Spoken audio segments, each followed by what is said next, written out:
For over 1,000 generations, the Jedi Knights were the guardians of peace and justice in the Old Republic. Before the Dark Times. Before the Empire.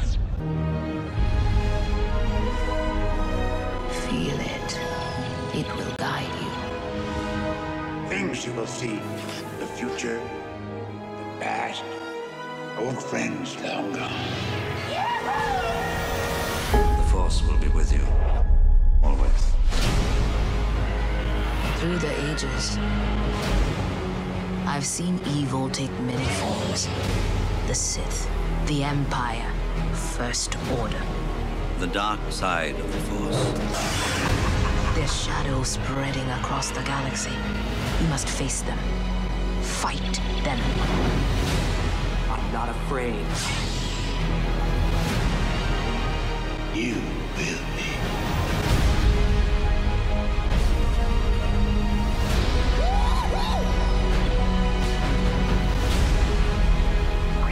It is the only way. It is your destiny. Chewie, we're home.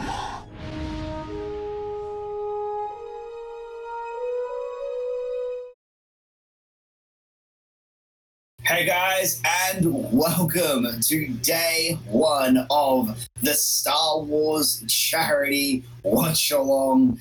We are in for a massive 9-movie, 3-day marathon. This is going to be a lot of fun. But before I get into it, let me introduce my panel. Joining me today is Matthew Kearns. How are you? I am doing great, Jacob. I'm really excited to be talking about my favorite film franchise of all time. The thing that got me is the reason why I'm on Take 3 is because of these movies, the Star Wars films. Really excited, and especially the fact that we're doing this. And I'm also joined by Chris Doman. How are you today? I am doing very well today, Jacob, and I'm happy to sit down with you guys and watch 9 movies that we all might have different opinions on, and I'm more than happy to have a great discussion, a great debate. But as long as we are able to come together and say, damn it, this is some amazing film work, and it's all going for a great cause. So I'm excited. Let's do this. Yeah, I'm also joined by Manning Franks. How are you? Hello there. It's a pleasure to see you. Right now, we each have a different name, and I was Obi-Wan. Just for the weekend, that's how hyped we are for doing this right now, guys. We have our own characters right now, and I was Obi-Wan, so you're going to be hearing that a lot this week. So get comfortable with it, because I'm about to move along. But yeah, excited to be here. And our wonderful engineer, Chris Clark. How are you? I am doing great, Jacob. This is going to be great. Phantom Menace is. Am I on mute? Am I on? Oh, I'm on mute. I'm on mute. I'm on mute to that. That's fantastic. How you guys doing? I cannot wait for this. Phantom Menace is my second favorite prequel. Wait until you get to the Jabba scene. It's going to be awesome. I'm so excited. I'm so excited. This is going to be so great. And I'm the octopus tonight. I have to figure all this out. This is new. So this is our first new layout. So yeah, I'm an octopus. This is going to be fun. Let's rock this sucker. We apologize for any technical difficulties because we just threw Clark under the bus and went, fix this, figure it all out. And he had to do it within less than 24 hours. So the fact that this looks as amazing as it does is a real testament to how amazing Chris Clark is at computers and all this editing stuff, which completely goes over my head. But we are also joined by our very special guest, learn how to speak, Jacob. Frank Janish, how are you today, mate? I'm doing good, guys. Glad to be here. This is my favorite franchise of all time. It's what started my love for movies, this franchise, and I rarely get to watch it with a group of friends. I mostly watch it just by myself on repeat throughout the year, so I'm looking forward to watching it all with you and everybody else, so it should be a lot of fun. Yeah, this is going to be an absolute blast. But guys, the whole reason we are here in the first place is, before we start the movie, we are here for suicide prevention. Now, suicide prevention is a huge topic with especially a lot of people in this chat, and I'm sure a lot of people within this community. And we have a CrowdRise page at the moment. If you are able to and can afford to, please go there, donate what you can. We are trying to raise over $1,000 for the Suicide Prevention America, and it would be absolutely incredible if we could get to that. But without further ado, before we get into, let's just start this movie, shall we? Mm-hmm. I think we've given it enough time. Let's just start this movie, guys. All right, we will hit play in 5, 4, 3, 2, 1, play. This is my favorite Star Wars prequel. So I'm looking really forward to watching it. Right off the bat. Controversy already, guys. I don't care. I love this movie as well. It was one of the first movies I ever saw in theaters, and to me, it still holds up because it holds a dear place in my heart. I love to just put this movie on every so often. I also like to say, guys, the time code is in the bottom on the graphic, so hopefully it works for you guys. Just let us know if there's any issues. I will say this movie has the best soundtrack out of the prequels. I think I'm gonna disagree on that one. Out of the prequels? Nah, I give it to Sith by that much. Yeah, same. For me, no, Duel of the Fates. Duel of the Fates is like the best Battle of the Heroes. Yes.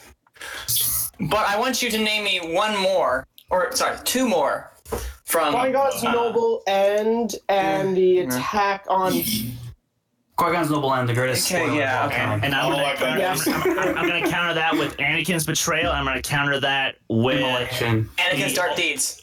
Anakin's Dark Deeds, and also the opening track during the battle on Coruscant. Yes. No, that's okay. Yeah, that's they're all good. Oh no, Hot Names, Ruminations. Is that what it was? Yeah, that's what it is. Padme's Rumination. That's the one. That one's great. That might be my favorite one. Wrong movie though. This is the Phantom Menace. Yes. I apologize. Oh, trust me, there will be a lot of that this whole weekend. We should just do a marathon of the soundtracks, really. Oh. A listen along, I guess. Yeah. Did you guys ever get the for the Phantom Menace? They have the special edition, I guess, soundtrack where it plays the entire soundtrack as it happens in the movie. It's straight through. There's no like individual tracks. Wow. It just plays it straight through. It's like a blue cover with Darth Maul's face on it. That's awesome. Nice. I think I'm gonna need to pick that up. I've heard of that. I've seen it before on iTunes. Happy to receive. All right. So I'm gonna go around the panel while we're slowly going into the opening of this movie. What was the first time you ever saw this movie? Matt, what was the first time you saw this film?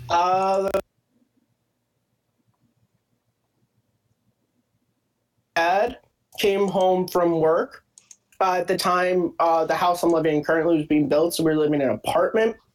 And my dad came home with this VHS tape, and we all sat down, we watched this movie, and I was blown away. I was 2.5. I only remember that because my third birthday party was all Phantom Menace themed. And I remember, if you guys remember the VHS tapes, little slip cardboard covers, I remember stealing that and being in my bed, and there was this little small square picture of the lightsaber duel. I remember just staring at that the whole night.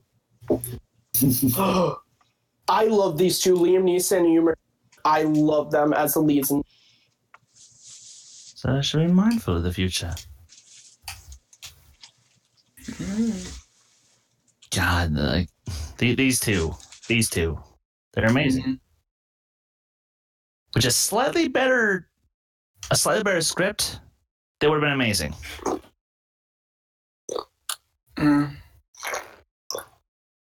Did you say? I'm sorry in advance, guys, because I've seen these movies so many times. I will probably be quoting the whole time. Oh yeah. I think everyone, will probably happen. when this movie came out, I don't know if you guys remember Pepsi. They had the cans, and I got all of them except for the golden Yoda can. I think I still have 2 of those in my basement. Oh, I had the whole collection. Wow. They're like in a plastic bag somewhere. I have all of them. Yeah. Oh, that's awesome.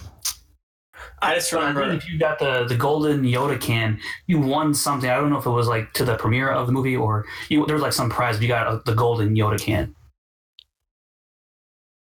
I remember. So when this came out, I was 7, and my sister was 5, and we went and saw it. And I remember I had to go saw it. I had to be very, very. I was not allowed to tell my sister because she wanted to see it, but we saw it too late in the day, and it was just one of those things where it was just cannot discuss that you have seen Phantom Menace at all.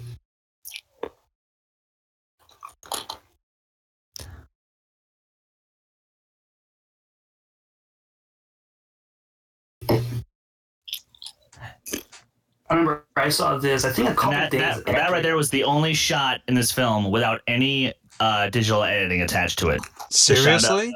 Of the gas coming out of the vent. Yep. Oh, yeah. Huh. I love this opening action sequence. No, yeah, I do too. It's very good. It's You fantastic. could tell that like the comedic stuff was going to be coming from the droids right from the get-go. Wow.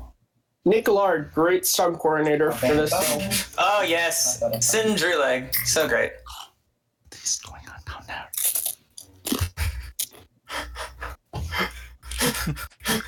Forget the watch along. Let's just watch Chris I'm sorry. reenact. Dude, like I said, I love this movie.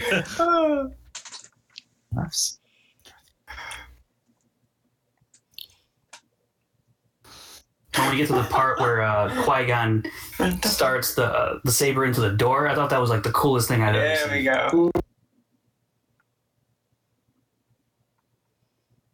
Never seen that before. Ever. Yeah. No, you're right.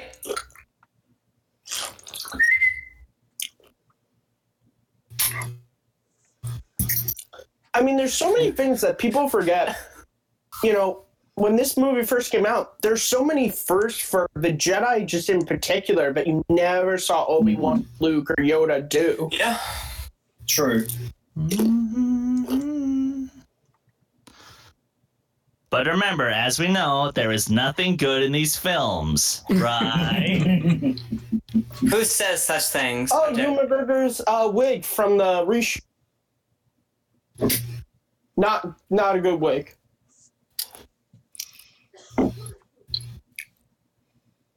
Do you guys remember playing the PlayStation game for this? Yes. Yeah.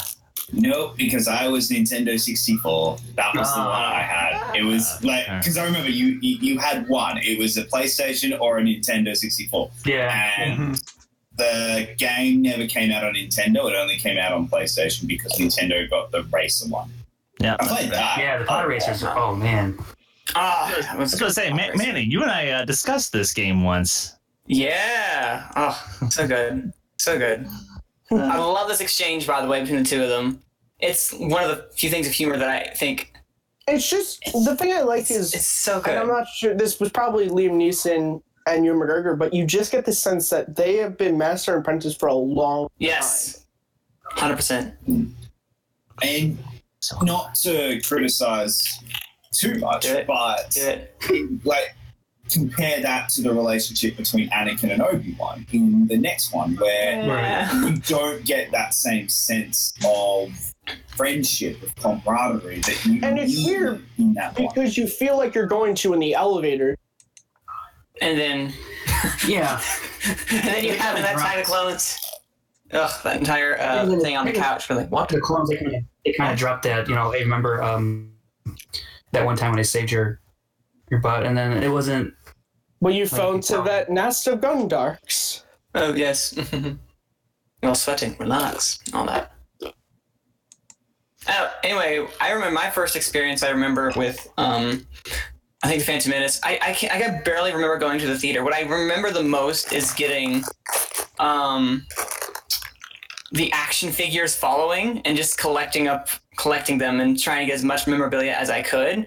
I remember I had this like just destroyer droid that would every time you walk into a room, like a sensory, it would fire at you. I remember that was one of my prized possessions for the longest time.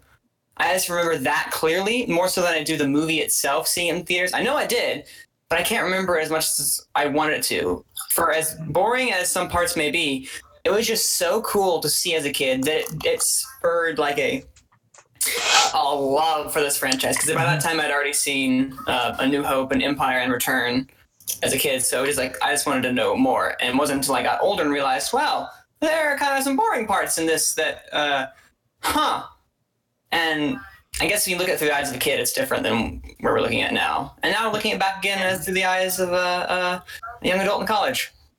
I still love it. I mean, this was my first Star Wars movie. And this was my fourth. I do remember seeing this twice in the theaters. Once with my dad, just me and him. The other time was with my mom, her friend, and her 2 kids, and my sister. And my sister was scared shitless of Darth Maul. She was like 10 at the time. I mean, it was hilarious. I mean, he is kind of terrifying. Now going back to the scene in the throne room. Again, this is just me probably overanalyzing, but I truly respect Padme's decision of being like, no, I'm not going to be okay with a course of action that's going to lead us to war. Like, that's something a respectable leader does. You know, they always try to find the best possible route out of a tough situation. I mean, I know most people hate the politics in these movies, but there's an interesting thing, which is and especially into the next one, where most of the people in the Senate and like Naboo, they're trying to avoid war. It's the people like Palpatine and the Trade Federation that are trying to push it. Yeah, there's everybody's best friend. We will get to Jar Jar because I do want to pick up on that point. And that is, to me, is the biggest problem with this film. The politics and the story around this movie is an incredible story. It is a story that this is interesting, and I would love to watch this, but it has the problem of a mediocre script that is really, and mediocre script, characters that we don't fall in love with straight away, and too much going on. And they're the 3 big problems, and that's why this movie is so, it doesn't work as well as, say, something like Force Awakens, which Force Awakens and Phantom Menace, weirdly, are very, very, very similar. The Force Awakens knew that if it was going to land, the characters were the most important thing. Story can come second, like the original Star Wars. If you fall in love with those characters, your movie will succeed. And Force Awakens did, because when I walked out, I remember walking out of Force Awakens, and the first thing I thought of afterwards was, if the next movie did not have anyone from the original trilogy, I could be okay with that, because I love these characters so much. Whereas if I walked out whereas with this movie, after watching this movie, I don't have that one character that I fell in love with. Which is a more than a fair enough point. And I am probably one of those people who, you know, I'm weird like this, where I actually focus more on the story first and the characters second.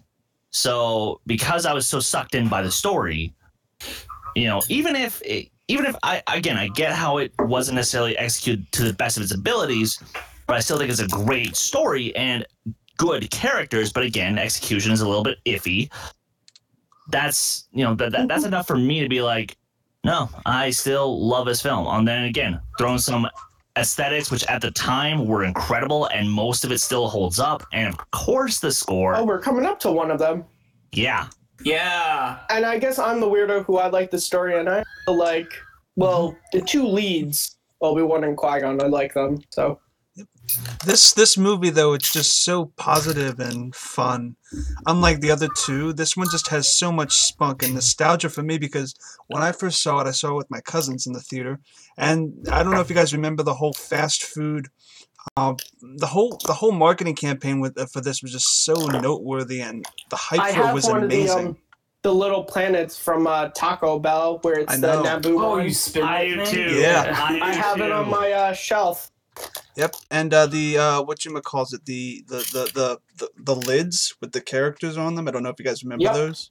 I have the Boss Nass one still. Yep. Yeah, I had a Jar Jar one. Yeah. My cousin had a Darth Maul one. Oh shit! It's this guy. Here we go again. Yeah, you're part of the problem, Manny. Wait, what? Why am I part of the problem? Jar Jar. Why would you get Jar Jar? Yeah. Okay, all right. So let's bring up Ahmed Best and his comments this week, because I actually think he is very, very. I think he's correct in his comments. If there is no Jar Jar, there is no Gollum, there is no Caesar, and that is correct. I will now look. There might not been. There is no Gollum at all. But Ahmed Best was and Jar Jar is really the stepping stone that needed to happen, and that is something that I completely agree with. And I don't think he gets the credit he deserves for it. Yeah, it's like this stainless glass knight from Young Sherlock Holmes. Don't get that, you don't get the T-1000 in T2. You need to have these practice films with CGI to perfect it for another film. It's just how it works. One of the main issues I have with this prequel trilogy is it's all just at the root of it almost is just to be a technological feat in filmmaking to further progress the technological capabilities of what you can do with digital and graphics and things like that. Because a lot of it is, I feel like George Lucas was like, okay, I had this idea. How much of it can we do in the computer without building stuff? And I felt this movie actually has a lot of practical effects. Well, yeah, but as you go into Attack of the Clones, it was all digital, and then obviously Revenge of the Jedi. So they were working their way to get to all digital, which was whatever. My thing is, Frank, that is a really interesting point to bring up. But you could say the same thing about the original trilogy. Yeah, they were pushing special effects at that time, and what are the limits we do with visual effects, with building new cameras and new computers. Okay, moving from that, there's two different steps between the prequel and the original. So, I mean, you have your preference, I guess. You know. Yeah. Moving that discussion away from that, I also want to point out the fact that Qui-Gon used a mind trick on a leader of a society. He used something that he probably should not, which goes to show, which are little things that make you love about his character. Because he's not exactly Manning. I'm sorry to cut you off here, but you saw nothing. I saw nothing. Yes, of course. No, you will continue to enjoy the movie. I will continue to enjoy the movie. Wait, no. And you know what? The thing is, man, and with that point, Obi-Wan brings it up later when he's kind of like, why don't we just do the same thing we did earlier? And Qui-Gon's like, no, we can't mind trick them into leading their people to slaughter, basically. So yeah. It just shows the idea of, which then breaks up the idea of the Jedi being like this organization that from taking a step back, they kind of have their faults. They're not exactly the best. Yeah. Qui-Gon, especially, Obi-Wan talks about later in film. He goes, if you would just follow the code, you would be on the council. These are things where Qui-Gon's like, no, I'm not going to do this whole negotiation thing because we need to get to Theed. I love that creature. And I'm not going to lie. This underwater stuff, the fish still look really good. Yes. Like, I'm surprised at how good they look. Yeah, the main issue is interacting it with practical. Yes. And that's so, I mean, obviously when you get an all CG scene, it looks great, no doubt about it, even as it's aged over the years. But yeah. I love this. And this terrified me. I love that quote. Yeah. If I recall correctly, that thing is supposed to be about 270 feet in length. Jeez. Oh, this shot coming up when it's all of the ships taking over Theed is amazing. Yeah. If you can't tell, this is Senator Palpatine. Right. Spoiler alert, Clark. But if you're like a 8-year-old kid and you've never seen, When I was a kid, I knew it because Right. I'd watched the original trilogy a shit ton of times. But if I was brand new, I wouldn't have known. No, I'm gonna be. And that's kind of the issue with this one is we know that Darth Sidious, he's manipulating the Trade Federation, all of that, but you don't know it's Palpatine, so it's hard to put like 2 and 2 together in terms of the politics of what's going on here. Why is the Trade Federation doing what they're doing? It's because they're being, manipulated by Sidious, but you don't know that he's Palpatine, so you don't really know he's playing both sides until they give you the last shot, but even still, it's a little ambiguous, so. See, what I apparently I was a dumb kid because I didn't put 2 and 2 together and that's it. I was like, wait a minute, they're the same person. And because of that, I feel like that. Get in here. I don't know why. Looking back now, I feel like an idiot because it's kind of obvious. But the fact that it wasn't made completely obvious for kids, I think was a big shock and a big nice little nod. Because remember, George Lucas said this is for 12-year-olds.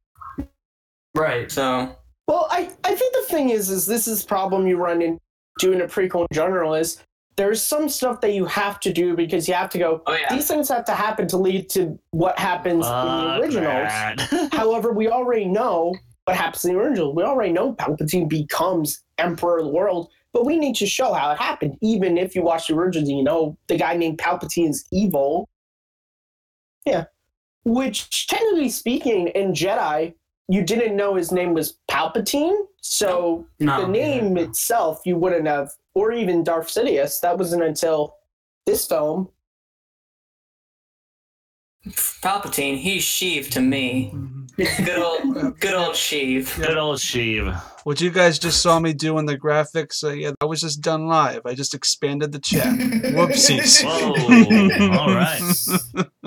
Hey, like I said, first time we've ever thrown him under the bus to do this, so we apologize if there are any small issues or anything. But hey, seems to be working good so far. Is what it is.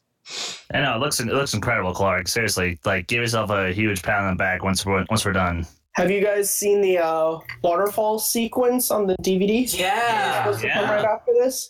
You can tell why they cut it because it is it doesn't add much. It's just a cool action sequence, but it doesn't really do much for the story. Outside of a small fan wish fulfillment that a certain character had crapped out there, but oh well. That fan edit is great of Jar Jar going over the waterfall. If you guys have ever seen it. No. Also, to a lot of people who don't know, that's Keira Knightley from a lot of stuff, Pirates of the Caribbean. That she plays the decoy. Mm-hmm. She looks exactly like Natalie Portman, and actually, I know there were a lot of days when Natalie Portman wanted to leave early, and so they would just use Keira Knightley away shots when it's supposed to be Natalie Portman. Yeah, just because. Yeah, everyone read how Star Wars gets some really nice background. On this. Also, if you are at all interested in the making of Star Wars movies, look up the 2-disc DVD for this, and I think it's on the Star Wars YouTube page, the beginning and making of this film. One of my favorite filmmaking documentaries. So good. Mm-hmm. That documentary is, and they show stuff that you would think they wouldn't show. Yep. Guys, just to do something live again, Frankie, what is your Twitter handle again? Frankie J29. Frankie J29. I'm modifying that right now. So much like ILM in 1997, 98, 99, when we were doing effects for this, Chris Clark is also experimenting with. And I can't spell Frank. I really misspelled his name. Well, this is going great. You can easily wait. You didn't spell my last name. Okay, I hate to see how you spell my last name. Oh no! Technically, I did in your Twitter handle. I have a Rebels question for everyone. Was I the only one who, when they revealed the pictures, not Rebels Rogue One, when they revealed the pictures in Entertainment Weekly, and he didn't say who Forrest Whitaker was playing, did you think it was Captain Panaka? No. I actually thought it was Captain Panaka. I think. Cool. Yeah. If it was going to be him, they would have got the actor back. That's my thing. It would have. That's a good point. Yeah. They would have gotten Hugh. They just would have gotten Hugh Quarsh back for the role, but yeah. If they got Genevieve O'Reilly to come back for Mon Mothma, now that being said, Panaka shows up in a canon book. Little fun fact: he shows up in Leia, Princess of Alderaan, as Grand Moff Panaka. Or sorry, as Moff Panaka. Why was he recast in episode 2? He wasn't. That's a different character. That's Captain Typho. Captain Typho. Oh, no. Because Panaka is the Queen's head of security. I love this. Oh, wait. Yeah. That's good. Boom. That's why I love Qui-Gon. He's like, okay. I'm just going to pull the lightsaber on you.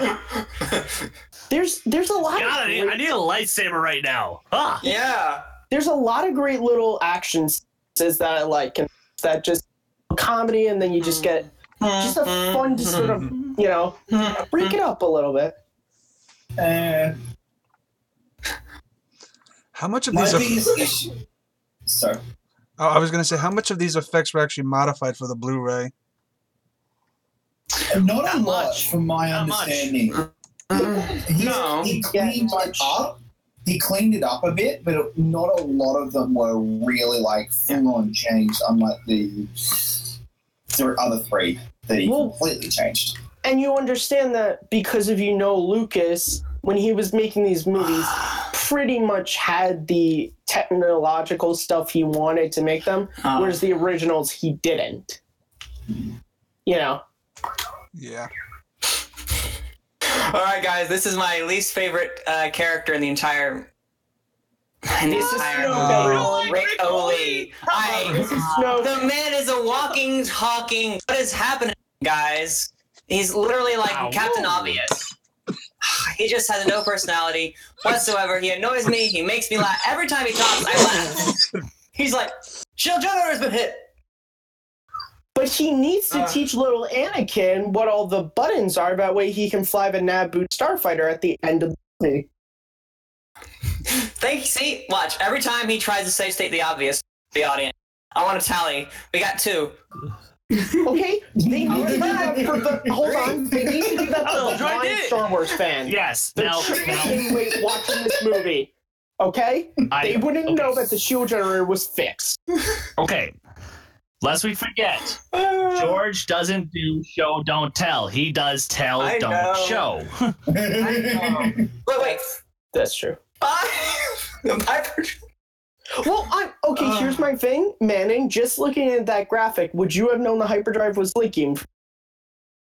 No, but there are other ways you could have done that in order to, instead of having him state in a very dry, monotone way. For example, he could have said, "Oh no, it looks like we're running out of gas," or "Uh-oh, I think we got a problem with hyperdrive." We're running out of petrol. Chris Tucker is like, "Oh my God, hyperdrive's leaking! We're gonna die! Oh my God!" Not that. I mean, I guess like running out of space gas, guys. He's coming up. Now, conversely, this is my favorite character from this movie. I have to bring this up because it is just one of those plot holes that makes absolutely no sense. Why the fuck does she want the treaty signed? Like, it actually makes no sense. Because he needs the invasion to be. But he doesn't care. If the invasion was legal, Palpatine is doing that for the Neimoidian, the Trade Federation, to feel like, oh, this is what we're doing. When in reality, he needs the Neimoidians to keep thinking that holding Naboo and doing it is a good thing, and capturing the Queen, all this, because what he needs her to do is to do what she does. He needs to manipulate her into getting Valorum out of the Chancellor's chair so that he can come in and have the power. It's all a string-pulling game. And Palpatine is a freaking genius, so he knows what buttons to push. Now, another plot hole that I get why this is so Padme can meet Jar Jar, but in reality, should the Queen be on the ship talking about, what their next move is, not the decoy? Yeah. Yeah, because you would. I mean, do they ever say in any kind of canon book how many people knew who the decoy was, or is it just between Padme and? Just honestly, by my understanding, not even Panaka knew. Really? Right, because I know I see his reaction, but I didn't know if anybody else knew about the decoy. When I'm queen, you're gonna clean toilets.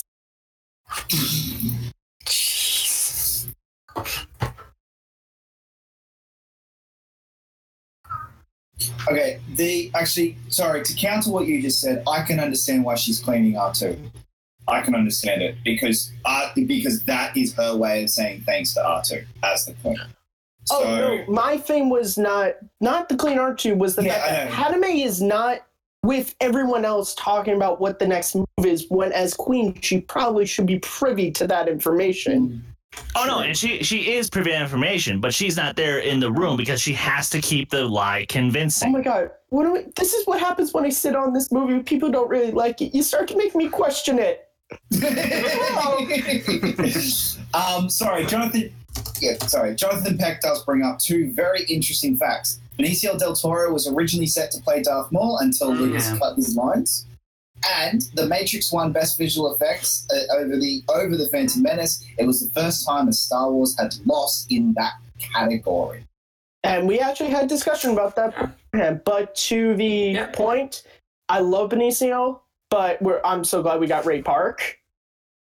Because Darth Maul would not be as acrobatic. If he had Benicio, do you think he still kills off? And Darth Peter Maul? Serafinowicz, because we wouldn't have gotten him. his voice is what makes Darth Maul. Serafinowicz kind of treats it like a bad divorce, sadly. Yeah, but we would not have had the blueprint of what Darth Maul would sound like, and we would have gotten Sam Witwer, who kills it as Darth Maul on both Clone Wars and Rebels. Oh yeah, it's true. We wouldn't have gotten, because probably. I love Sam, but I'm not sure if he could sound like Benicio del Toro. Nope. We may not have gotten that would have been a completely different character if we had Benicio del Toro, Benicio del Toro. Bianco Del Taco. And Frank, just going back on what you said, and yes, I know we just missed the poop joke. And Frank, what you just said about who you reckon they would have killed off Darth? Do you reckon they would have killed off Darth Maul if it was Del Toro? I fully still believe they would have. Because I don't think in '99 Del Toro was who he is now. He was 1 year away from winning the Oscar. He won the Oscar the next. I mean, he's also like a really good actor, whereas Ray Park not so much. So it's like that's kind of the reason why they cut some of Ray Park's or Darth Maul's other talking scenes, which wasn't a lot, but they cut them. So to be honest, I like the fact that Darth Maul doesn't talk a lot in this movie. Here I come. Yes, in the Take Two chat, I am Anakin. Yeah. Yeah. Okay, now let's get this out of the way. Everyone make fun of the 9-year-old child who, mind you, an Oscar-nominated actor like Liam Neeson, you got Harrison Ford, you got Carrie Fisher being directed by George Lucas, and you see what they do. Imagine if you're 9 and this is like your second movie ever. All right? Leave the kid alone. Look, yeah, sorry, I completely 100% agree. This kid got too much hate. He's not good. Too much. Like I'm not defending him. He's not good in the movie. But everyone blaming him for ruining Star Wars was a jerk. Anyone who said Jake Lloyd is the reason Star Wars sucked. No, that's not the reason this movie isn't good. But it's sorry, like I personally, I don't think he's a good actor. I don't think he's good in this movie. Yeah, he's 9 years old, and it is incredibly sad what this movie did to him psychologically. It's so bad. It's so awful what happened to him after this movie. But you hear Mark Hamill talk about there's a YouTube video where he talks about like, I felt so bad that Jake was getting like all of his crap tossed at him. Yeah. And because think of like the lines he has to say, like very, very kid-friendly lines to sound convincing. They're not very friendly lines in general. Well,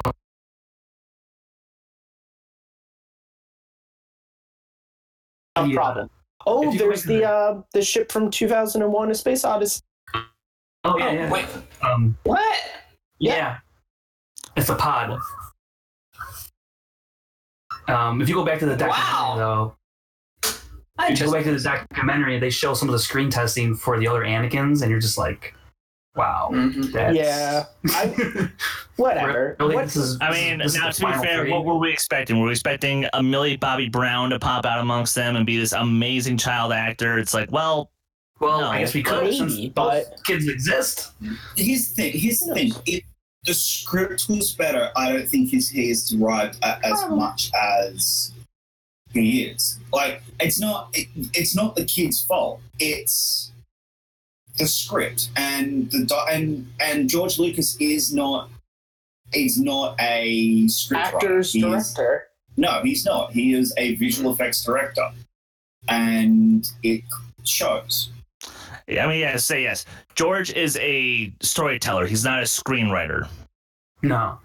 And I love George to pieces, but yeah. Yeah. Can't wait to bone you in about 10 years.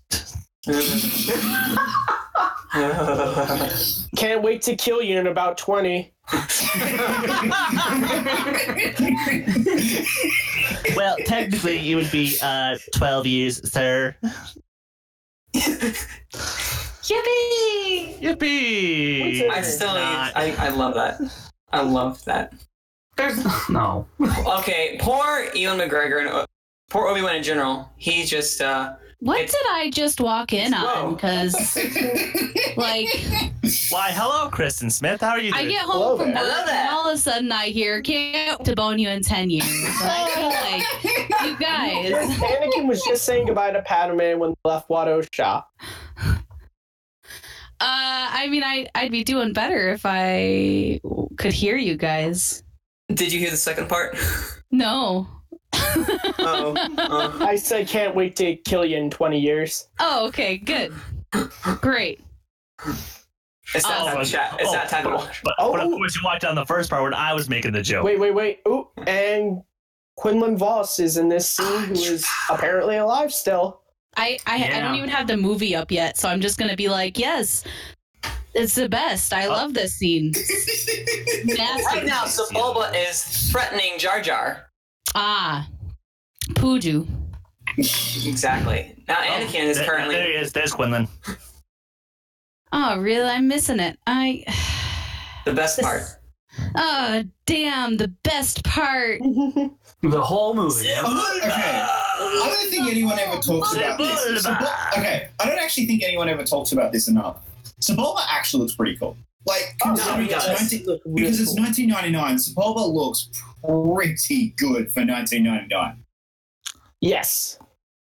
Yeah, no, I mean, he's one of the most original designs for the Star Wars universe, in my opinion. Like, I love the way that the Dugs walk around. I love their language. And I love the look of them because they look intimidating.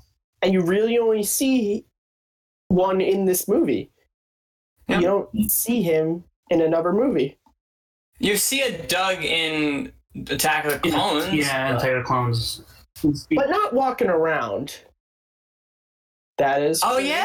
Yeah, that's right. Chris is pretty much like, do not test him on the Jabba knowledge because he is the master of Jabba. I was not Jabba. All right. Jabba. What's the name of Jabba's dad? JavaScript. Good job. Good job. Second cousin? Okay.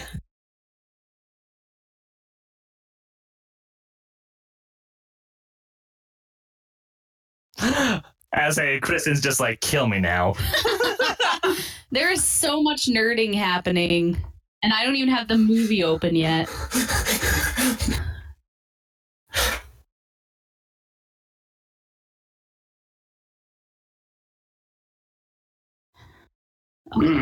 Huh. 38. Oh, hey, look, it's Shimmy. Shmi. It's Shimmy Shimmy. Skywalker. Hey, Shimmy Jacob. Skywalker. Hey, Jacob. Shimmy Skywalker. Shimmy There's Maz Kanata. Do you see Maz Kanata? Oh, he's gone. No.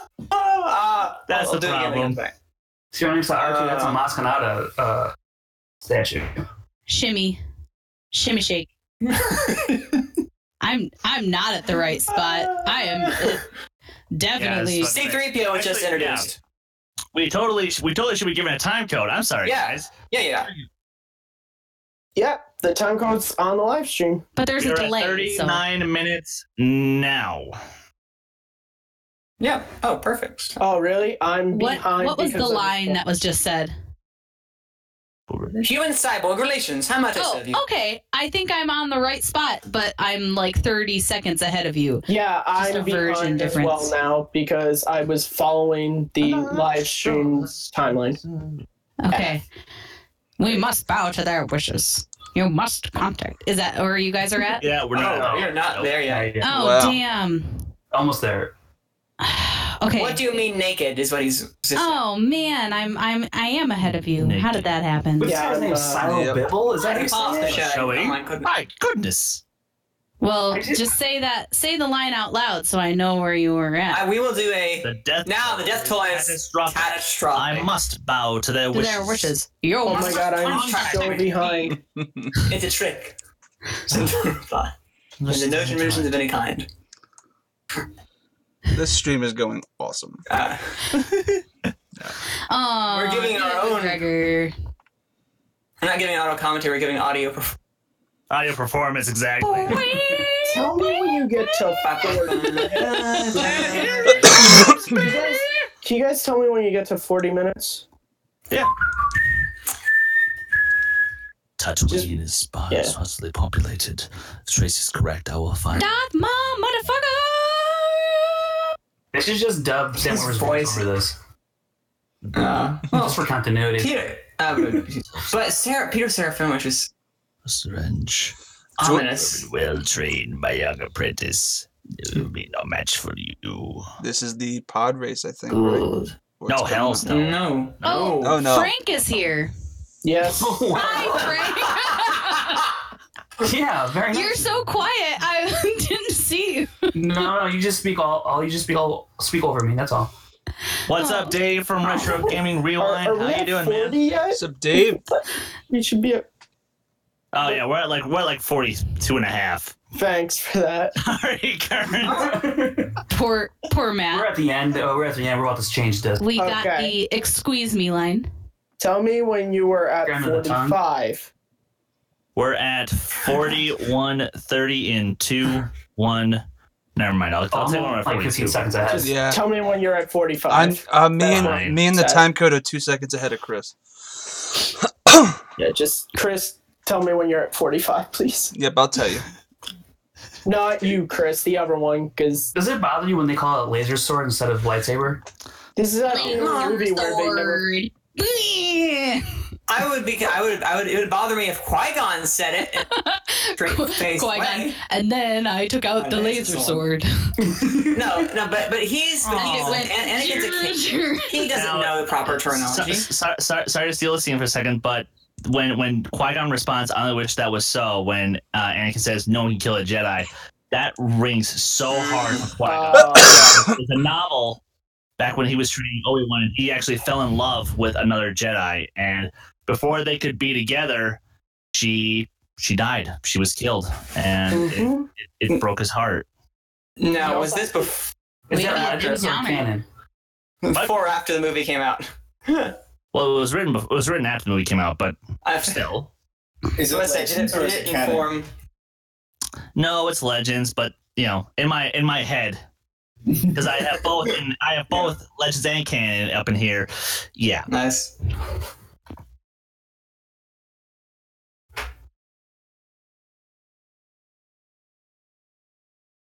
Yeah, Yeah, you see that on the documentary. on Boonza Eve. Steve Classic. Now, I actually genuinely like all the interaction between Pernilla August and Jake and Lloyd. Anakin, Jake Lloyd. I genuinely love I their don't know. I interaction. don't really buy it. Huh. I love his interaction. I do love his interaction with his mom, and I feel like Pernilla August sells other relationships they've had. Now, Anakin's interaction with everything else after he leaves Tatooine is big. That's That's up for debate. Oh, really? I would like to see, because I really liked it when he leaves. Hey, Matt. Oh, no, I mean like when he leaves to Coruscant. That's like... Oh, by the way, Jacob, what is Anakin's mom's name again? Yes. Absolutely. Shimmy Skywalker. Shimmy Skywalker. Shimmy Skywalker, If you can see what Jonathan Peck put in the chat. Fun fact number 3: Denzel Washington, Freeman, and Kurt Russell were considered for the part of Qui-Gon. Oh, I love the announcement of Kurt Russell. I love that Jacob is trying to distract us from the fact that he called her Shimmy, but it will not work. We shall not be denied. It will not work. Jacob's terrible at Star Wars names. Jacob's terrible at names in general. Jacob is terrible at talking about himself outside of the first person. Oh, okay. Manning brings an interesting question. If we could honestly change any casting, you mean Malcolm? Manning? Malcolm. I mean, that's why you're in. I just pulled a Jacob. What the fuck? Wah, wah. Guys, Malcolm, you got the 18. Manning's teammates would like to ask. If we could change any casting in the prequels, who would it be, and with which character and which actor would we do? That's a good one.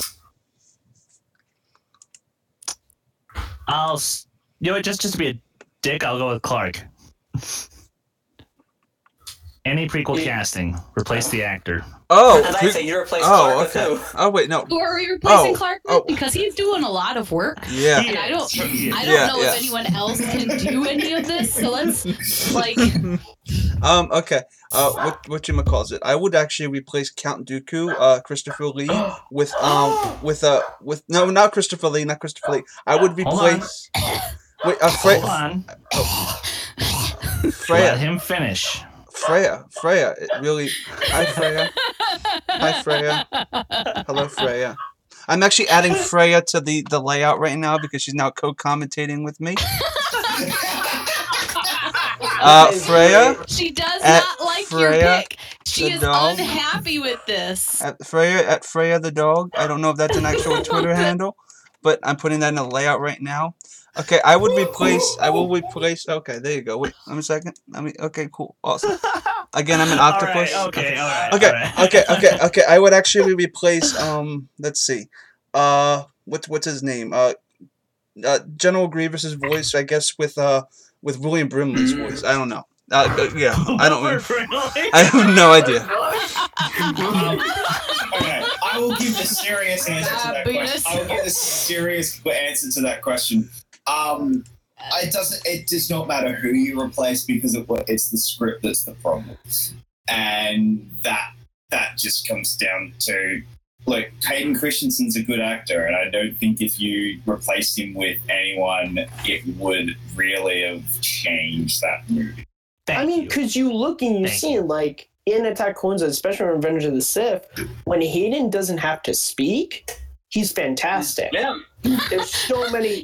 when he doesn't have to say anything or, be the center of the scene, he's real good. When he has to convey an emotion, facial expression, and body language, it's fantastic. It's when he has to deliver these lines. Like, when he's looking at Padme, you see he loves her and all this, but it's when he has to say... I'm blinded by love and all that. That's when you're like, I'm haunted by the kids. We'll get to that in wow, a real Astra droid. That is Warwick Davis playing. Thank you, Star. Kitster. The kid who plays Kitster, they should have made him Anakin. Really? Isn't that one of the rumors that he's gonna run? That he's Snoke? Go play Isn't that one of the rumors? You're gonna be like Smash. There's so many rumors. Like, that is just like, you know what? That's actually So that scene in the trailer was messing with everything. The camera pulls in on him and he just goes, "Wizard." And you go, "Oh my God, it's Kitster." I'd also like to point out that one of the kids had braces. Apparently, racist. Yeah, what's in Star Wars? Hey, you know what? Yeah, that was People Ray's gotta have mom, straight actually. teeth too. I know. I just wish we Ray's would mom, the one with the buns. But space braces. But this is a legit question here. Does being a slave for Watto, does that have a good dental insurance plan? Apparently. Well, Do you hey, have you know. good benefits? I guess it does. What are you gonna do about it? I'm gonna assume not. Gonna just assume not. Then who paid for the braces? She's not a slave. We don't know if she's a slave. Watto only has Shmi and Anakin as his slaves. Excuse me, Shimmy. Shimmy, we will only refer That's to her as Shimmy. that's not going away. That's not going away, Jacob. At least for the rest of this live stream, she will be referred to as Shimmy, at least by me. Now I'm every really time. happy that Shimmy doesn't get her freedom, so she's not in the rest of the movie. Don't have to hear about that past Tatooine. Thank God that we're not watching Nickelodeon because we would be watching Shimmy Neutron. That's exactly the thing I do every time. Live stream Clark. Okay, listen. You know, I just go, it's working. It's working. I have a confession. Yes. My favorite all-time president is Shimmy Carter. Oh, Shimmy Carter. Get out. Him and his peanut butter. Don't let the door hit you on the way out. Oh, one of the and here comes the most. Of the most hated that's later on. Yeah. I don't know what you're talking about. This is the preamble to that. But No, the pod race scene is the best scene in the saga. After the Jabba scene. He's talking about He's talking about midichlorians. All right. Damn it, Here's the thing. George wanted to explain it. He wanted to get more scientific, and you give George credit. They never referred to midichlorians in the rest of the films. Past it. True. He took that, and it's like Jar Jar. Jar Jar's not really in the rest of the. He's blinking, you'll miss him in Sith. Give George credit. Someone like George Lucas to go back on stuff. He's like, okay. Over 9,000. He needed to.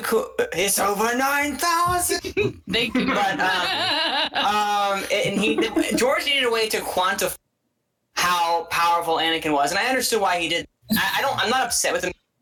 How the way I see it is that the Force is this thing, and through the midichlorians, the Force inhabits these beings called the midichlorians, and it's still this entity that I see it. It's a scientific and, I guess, magic, if you will, where they collide. It's a mutation. It's like the X-Men. There's something inside every X-Men that is different from a human. X-Men. Sorry. It just comes down to a fundamental problem that I have with this movie and that is again what we talked about earlier. It is a telling, not a show. It's telling the audience Anakin has a midichlorian, has a force power that we've never seen before. Not showing us Anakin is fucking powerful in the Force. Yeah, like it's funny that a test is like, oh, this is the chosen. You know what? Here's the thing. I'll concede that when it comes to that telling, not showing, what they could have done is just use the pod race as that. Use the pod race of Qui-Gon seeing what this 9-year-old kid is able to do. That probably a 9-year-old shouldn't be able to do. This is going to be good. And that, What's going to be preempting? The pod race. I'm going to be preempting the best live effect we will ever get. Can I also just say something? I really want to thank everyone here. I know we're not done with the movie, but this is the most civil conversation I've ever had with people about Phantom Menace. Most of the times it's people just telling me I'm an idiot for liking this movie. So the prequels suck. They're the worst movies ever made because the only movies I've ever seen are the Star Wars movies, and I've never seen anything else because obviously if I had, then I wouldn't be complaining so much. Hey, Kristen, what's your most hated trilogy of all time?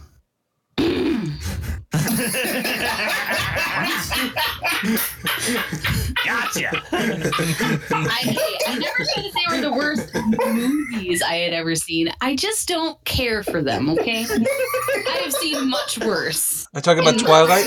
So perfect. Oh, Twilight is not a trilogy, but that could have been a good one. It could have been contender. It could have been a contender. It could have been a contender. Okay, no. What of a bum? That's what I am. Film. It's Freya. I'm keeping it on Freya. He brings up a great point, which is Qui-Gon's kind of a dick in this moment. He is Anakin's pod. Like, he's not telling Anakin this is happening. He knows he's gonna win. He just cheated. He knows he won the. Like he just said, you won the small toss, Outlander. Like he doesn't know that, you know. But like it's Anakin. What he's saying is it's Anakin's pod, and he just gambled it away. Like he's pretending that it's. Which I know that's what they're doing. They're pretending. But like, if Anakin loses, let's do parallel universe. Anakin loses. Not only is he still a slave, but he also just lost his pod. He no longer has his pod. Racing. Like what a jerk that Qui-Gon. But that's the only moment besides that Qui-Gon is awesome. But Kurt Russell would have made him even. Kurt Russell would have. You know what Qui-Gon would have done? The minute when he like the mind, he wouldn't even done the mind trick on Watto. Once Watto was like no Republic creds, he would just start choking him and went all Snake Plissken. Not exactly. It's like Kurt, stop! No, Qui-Gon would not choke someone out. Okay, but Snake Plissken would. Kurt, you're not Snake Plissken. What are additions to this movie that would make this movie better? Matt's answer: Snake Plissken. No. Snake I was gonna say, isn't that his for everything though? Yes, it is his answer. What would have made Lord of the Rings better, Matt? Snake Plissken. What would have made the showdown better? Snake Plissken. I think Matt has an obsession with Snake Plissken, and it's unhealthy. Oh really?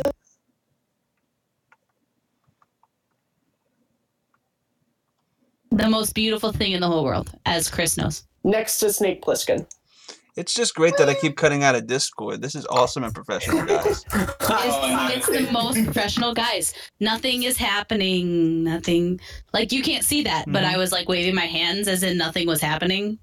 No, it's great. To actually answer your question, in addition to this film that could have made it better, it's actually funny. Now, there were some deleted this is what's scenes. sad right now. Oh, I'm sorry. What's sad is that one of the most funniest improv actors of all time is the voice of the second announcer, Greg Proops. You make me sad right now. Greg Proops! I forgot about that. Okay, guys, it's coming up. Get hyped. To be honest, there's a couple of deleted that I think if they put them back in, it would have been better. Like too long to begin. Where is no Tanto? Now this is bugging me because in the VHS cut, this scene is much more condensed. Yes, which is why it flows better. Cut. This was the DVD onwards when they added all this. This is so great. This is great character stuff. It's awesome. You're great character stuff. Awesome. Aww. All right, guys, here it comes. Here it comes. Not yet. Oh, it's the flags. It's the flags. There's a poop joke. And there's a poop joke. Of course. Of course. It wouldn't be Star Wars without a poop joke. The delay in the inevitable. Clark's like, I don't care about this mother and son moment. Nope. Can we just discuss how much I love John Williams? Yeah. John yes. Amazing. We were talking about that earlier. No one sees this? Literally. No one sees this. He doesn't. No one cares. He's just a little slave boy, so no one cares about him. But that's fair. That's social commentary for you. Brought to you wasn't Shimmy just right there? No, she walked away.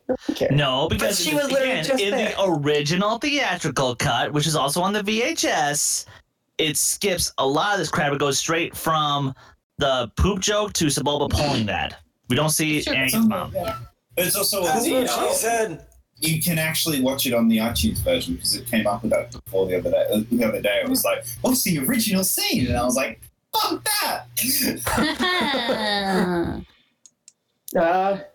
Now here we are. All right. Yep, here we go. Jabba alert! It's a Jabba alert! It's a Jabba alert! And that's Jabba alert! Jabba alert! Everyone hide! I mean, don't hide. It's No, Ryan, please. It's Hide. Jabba, everybody. Hide your kids. Hide your wife. I love the icon on the live stream It's for the awesome. Jabba alert. Yeah, Jabba's gonna be on for the entire pod race. See this? This is awesome. My favorite thing about Jabba alert is it like takes the place of people's faces. Yep, it does. So like if you like place yourself in the frame just right, you're completely behind Jabba. Hello, I'm behind Jabba. Like just down here. As I say, yes, just like how Kearns, if he can be right behind Snake, Clark be right behind Jabba, everybody is happy. Everybody's happy. Okay, that was just an odd phrasing of words there. Yeah. All right. So. Oh no, I meant that in the sexual way. Okay. Yeah. He meant the phrasing. I like Snake as a friend. Okay? Phrasing. You could say that Matt's. You could say Matt. You could say Matt is a snake on a plane. Malcolm asks specifically, Chris, who is the other Hutt in Jabba's booth? Gardula. That is Gardula the Hutt. Yep. And Gardula actually is a rival of Jabba. Yep. Gardula is actually a rival of Jabba, and she's also Anakin's old master, but then original owner lost him to Watto in a pod racing bet. Fun fact. And that was Hot Facts, brought to you by You guys remember there's the deleted scene with Greedo where Anakin is fighting Greedo? Mm-hmm. It's an interesting scene, actually. I can see why they cut it, but it's interesting that George thought of putting that in. And now we're about to get awesome. Yeah. Can I just say, I will say one thing that I will give Lucas a lot of credit for in this, in the restraint. It would have been so easy, and like insanely easy to put Han Solo in one of these films somewhere. Oh, like it would have been so easy to just put like this little kid running around and go, "That's Han Solo." And I am so thankful that he never did. I am just so thankful that he never did. He thought about it, and there were some concept ideas, but he never wanted to do it. Okay. I mean, you have to give Lucas credit that he could have filled these prequels with just like everything everyone wants to see and nothing new. But he created new characters and new worlds, you know? Yeah. And that is one thing. No one ever... Sorry. Oh, no, I was going to say, but no one ever say George. But that's one great thing about... That is one thing that you can take away from these movies. Compare those to the newer films. Look, everyone knows how much I love Force Awakens, but it is very much we're being very familiar with the films that we already had, whereas in the prequels we're very, no, I'm not going to try and make Star Wars. I'm trying to make other Star Wars films, but they're different. You know what? You got to give Lucas credit, because when you think about it, he easily could have. Poor guy. He could have just been on autopilot. He was a pork farmer. Well, see, you know what hurts? You actually see his family when there's an extended version. Yes, you did. They're there to cheer for him, and then he died. Also, and now he's Raiders dead. Shooting Anakin's pod, that begins his hatred of the Tusken Raiders. Yeah. I'm just gonna say the sound design for this pod racing is just amazing. Completely agree. Like, look, the sound design for this movie is so much better than Matrix. Sound design for this should have won the Oscar easy for this film. It is incredible how the sound design. Oh, Johnny Knoxville's cameo is coming up. Here it is. Welcome to Jackass. I'm gonna go run through this pod race field and see if I get hit. That's what Jackass is like, right? Like that's. I didn't actually watch Another Jabba alert. It was a little too stupid for me. Oh, man, and I'm sorry. She stated the obvious. Oh, look. Problems with that. Yippee! Like, do people in space say yippee? Is that... That's the third time it's been said so far in this movie. Maybe they Jabba on there. What? I'm gonna move the jab alert to the right hand corner. Guys, that's some of these unnecessary shots. They just bug me. Where is that? Again, this have I missed it? It just gets in the way of the film. Yeah, but it's an extended scene, and this was the scene. This was the scene people were talking about after the movie. Like I remember, also everyone. It was a fun N64 game. Yes. Oh, Pod Racer! Pod Racer is amazing. That's something I want to do on family game night one night. The game. Oh my god, that game is phenomenal. Yeah, I played the crap out of that game. Yeah. You can swear. Oh, screw it. We're allowed to swear. Hey, I was trying real hard to tailor. Hey, look. Wait. Can we time out for a second? I love how Kristen was like, I'm not going to say shit, but I'm going to say crap because I think that's better. It is. Hey, you know what? Jesus, Matt. Hey, that's too far. In this universe, you say Anakin Skywalker, okay? And that is Merlin's beard. So stupid. Nope, Qui-Gon's. Okay. Yeah, this I could have done without this. Like, well, this is all extended. This is what I don't like in the extended. Like this. Why? I love this scene as a whole, but this edition makes no sense to me. Wait, is this not in the original? No, it's not. You know why they added it in? Because they had a 3D re-release, and that little scene where he holds the little stick out and it's magnetized and it like clicks to the other thing. That was in 3D, and you held the stick out and it was like coming at you, and that's why they added it in. This was on the DVD. It was right near the 3D re-release. I remember. Because I remember going and watching it, and I was like, oh, is that why they added that back in? You know what? Sometime, Jacob, I would love to just sit down with you and watch the original cut of this sequence, and I want you to tell me how perfect it is. You have to pull out your VHS and later, because I've got it on the iTunes, so I'll just probably watch it again. I just I would love to see the original one, because it's been a long time. I think I still have it on VHS. Somewhere. I remember, but I do remember when the 3D re-release came out, and I remember that like before it came out, everyone was going, "This thing's going to make so much money. It's going to be huge. It's going to absolutely kill at the box office." And because Lion King had just done it, and then it opened fourth, and everyone was like, "What's wrong with? Why did Star Wars make it?" Because it's Phantom Menace. Because if you did the originals. So here's the thing. I saw the midnight showing of this when it came out. I was like, oh, but the prequels are just kind of okay. Why am I going to spend my money on it? And I still went to see it. Because it's Star Wars. And now I can say I've seen every single one in theaters. I was old enough to have seen this in theaters anyway. So. Well, lucky you. Do you remember that they were going to release one every year, and then they stopped that once Disney got control of it, because all of a sudden Disney went, we don't have the money to do that. Oh my God, Jacob. I still have, I'm not sure which issue it is, but I still have the issue of Star Wars Insider with the release dates. Episode 2 and 3 were going to come out like 2 weeks apart. And it's like 10 things to look out for in the 3D re-release. I still have it. So it was all set to go. Well, this year, Return of the Jedi would have come out. Like, this was the year that Return of the Jedi, it would have finished it, and we would have had all 6 that you would have seen in theaters.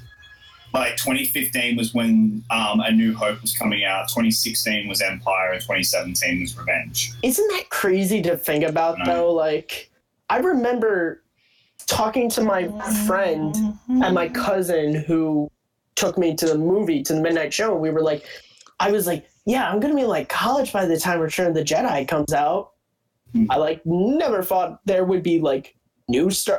By this point, I never would have thought I thought I'd be waiting for a movie that I've seen times, not a new Star Wars. This doesn't show that Anakin is a good pilot. I don't know what does. See, but this to me, if they just did this, if they did, and he used the Force or something, and this is the showing, don't tell. Like this is brilliant because it shows that he is a good pilot, the best starfighter in the galaxy. Like, yeah, they showed it.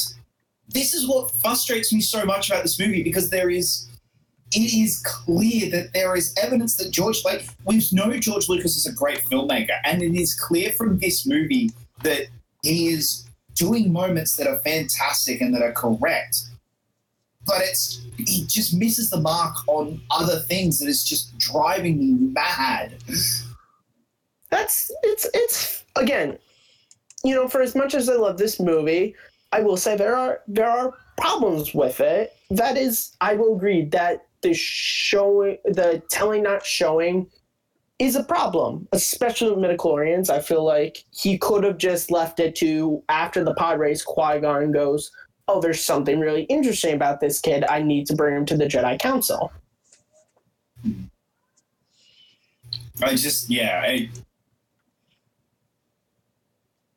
Oh, man. I step away for 5 seconds and I miss my favorite guy.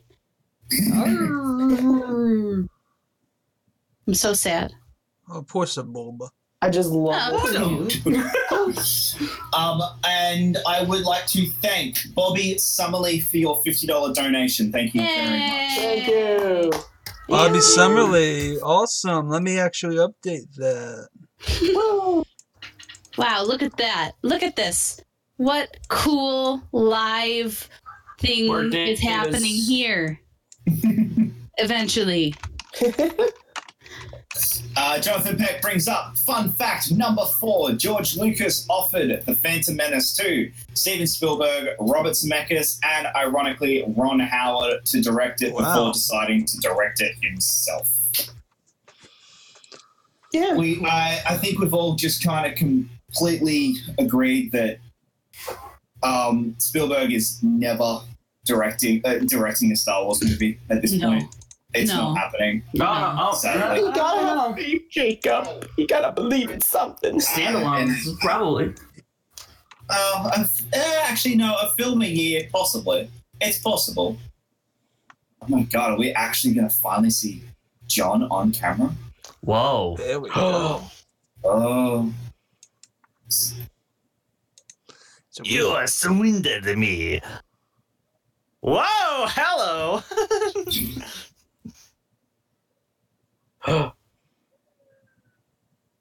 Who's this guy? That's not safe, pussy. Alrighty. I really shouldn't have had the camera on Kristen. Whoops. Oh, I love that. I love the little. You see the little droid go past Qui-Gon that's searching through the city. Yeah. Kristen, I accidentally had the camera on you. What the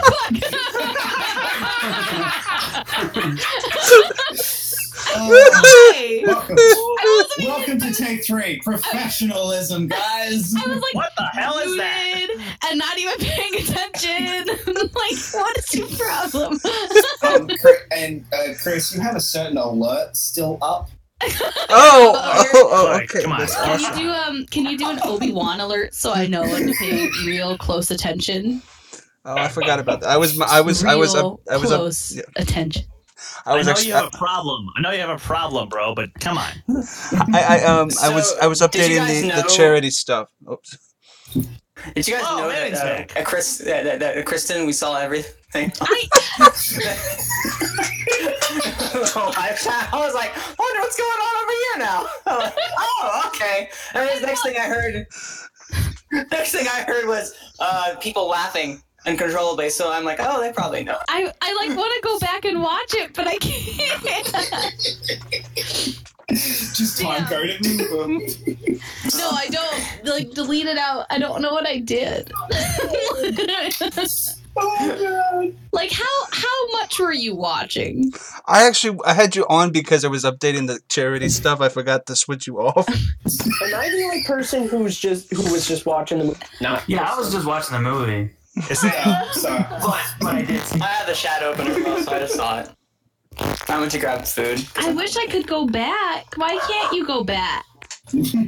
Because we're not streaming live through Hangouts. That's why. Oh, I just want to know, like, if I should be worried. You shouldn't. You're fine. 4 yippies, guys. Got him in this movie. Like, I did, like, just, like, kiss my husband, so I don't know if that was on camera. It may or may not have been like. I didn't see that. But... Yeah, that's Manny. I just saw you talking. I wasn't paying attention to that. I was in the other room. There may or may not have been some tongue action. Saying. So I'd rather that not be on camera. Just for personal reasons. You're welcome. I definitely did not say that. I did not. Full disclosure.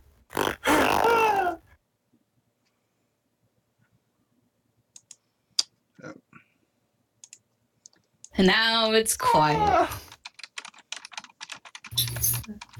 Yeah, I love how we're doing this all during a very emotional and gut-wrenching scene. I know, yeah. He's leaving his mom forever. We're all like... fucking around. Will you be all right? Nah, we don't. Yeah. You're gonna grow up to be a dick, probably. Well, the really emotional scene is coming up, so you're fine. That's true. I mean, when he leaves C-3PO, didn't you guys your heart just sink? Oh, Yeah. no. My heart broke. And now, But thank the this maker. is the first time we will ever see a first-person point-of-view shot in Star Wars. Right here. Except for VR, yeah. Never happened. And it's never happened since. Yeah, I wonder why. Yeah, but I don't think that was the problem with the film. Well, no, but it is a little distracting because it doesn't fit the scope of anything else that's ever been done. Like, Fair it's enough. just very different, and it doesn't fit with the rest of what's used. Okay, now my heart's gonna hurt for a minute here because this is a genuinely phenomenal scene. The music is good. I don't know, phenomenal, but it's good. I've loved it since I was 5 years old, so sorry. Maybe like if he was like better at like I said, I just think the dialogue is a problem, and yeah. like you can almost hear him pause and think about the next line he's going to say.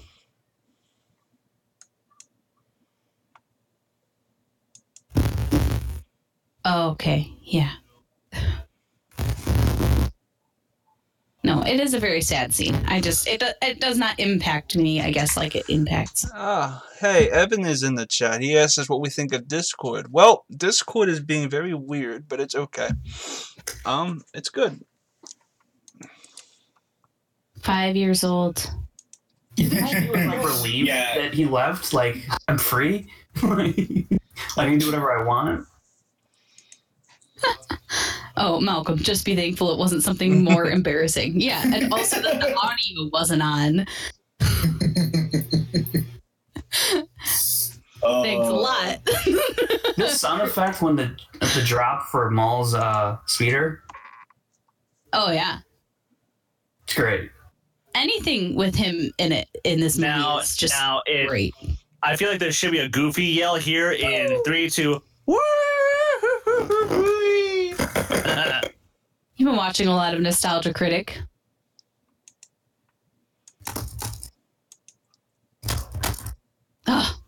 See, now this is like a part of the movie where you start to wake up. Yeah. Yeah. Yeah. You're like, oh shit, all of a sudden it's Star Wars. Yeah.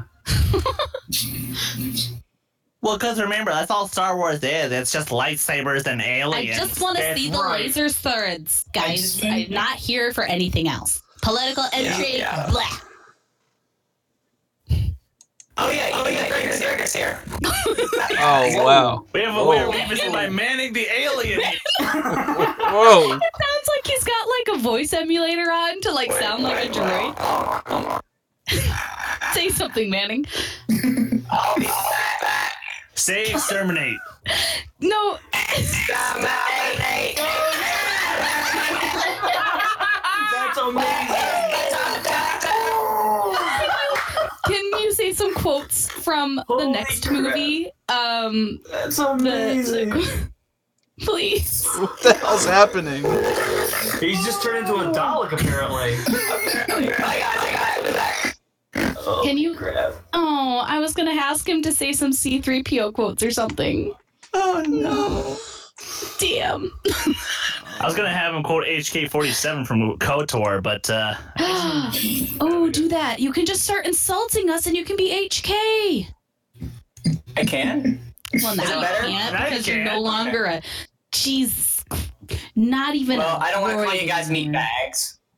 But, I don't know what happened last time. We'll try and see what happens. Statement. I have no problem with doing this, meatbags. Oh, you missed an opportunity. Can I call you meatbags?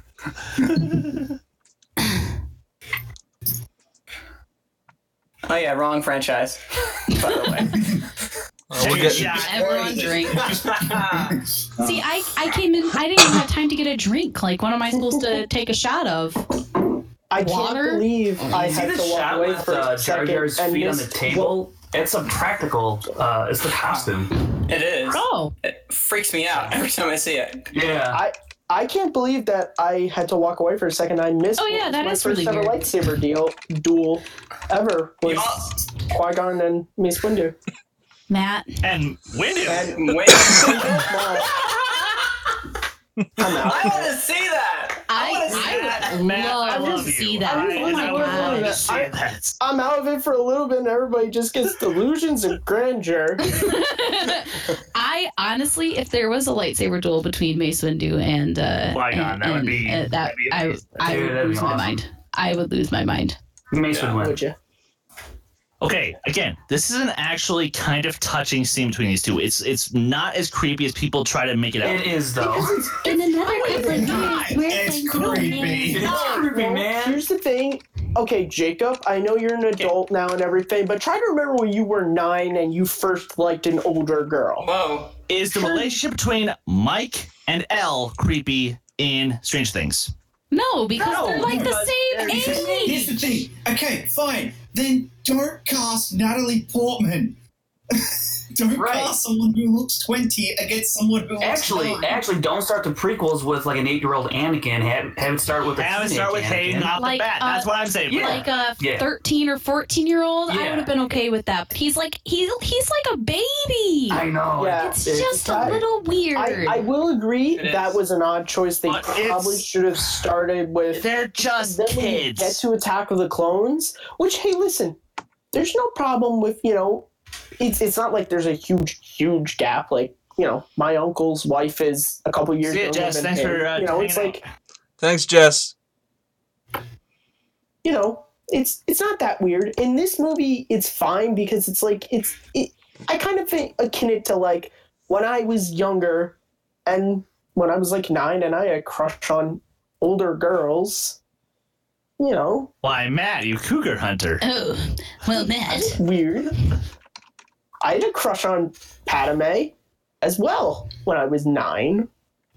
You had a crush on right now, Padmane or Panda Bear or whatever the hell her name was. Whenever I see Shimmy, and when I say I have a crush on her right now, I mean like Attack of the Clones and Revenge of the Sith, not 14-year-old. So that's okay. I mean, when this movie came out, I was like really into Ian McGregor, so I understand.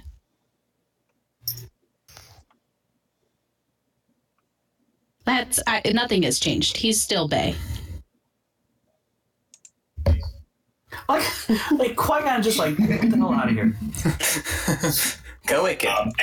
Yes, Abe in the chat goes, at the end of this show, we will be announcing a new show, #Cougar Hunter. Oh my god. That goes perfect with if you guys watched Family Game Night, Abe's new show that's coming out. Sex Talk with Abe. Oh, what a good show. Kitty hot. No, Evan, I am strongly discouraging you from having a relationship with Megan Fox. I'm sorry, bro. Oh, that's you okay. act like you could get Megan Fox. Well, all he has to do is wait for August 11th of next year. What? Because he turns 18. Oh. So what do you guys think of this edition, like showing a little bit more Coruscant? Sorry, I completely missed that, Matt. What did you say? What did you guys think? Because that wasn't in the theatrical. You see the speeder, so it shows more Coruscant. What do you guys think of? What do you think of Coruscant as a planet in Star Wars in general? Love it. Like when I'm playing the video game, The Old Republic, it's great. Now, here's my thing that I'm going to say here, because I know we're getting to the boring part of this movie. when you look at it from what Palpatine is doing, this is so interesting. The legit whispering in Queen Amidala's ear just to push himself, because he knows how these politics work, and he knows once you say this, Valorum will fall, then I can come in, and it's really interesting. Can you turn the camera off of me, please?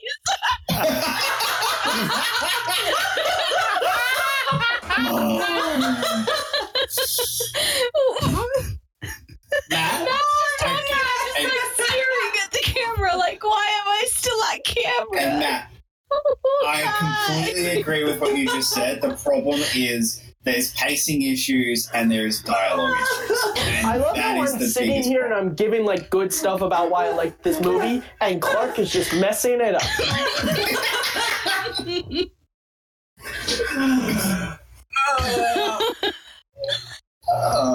Oh my god. Stay on target.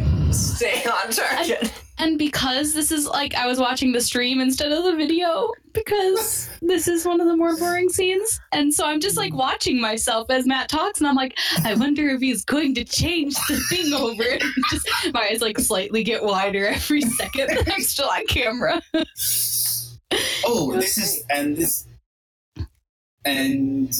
This is the change. This is a change for the Blu-ray and digital version, which is you did open that image. Yeah, which is digital Yoda.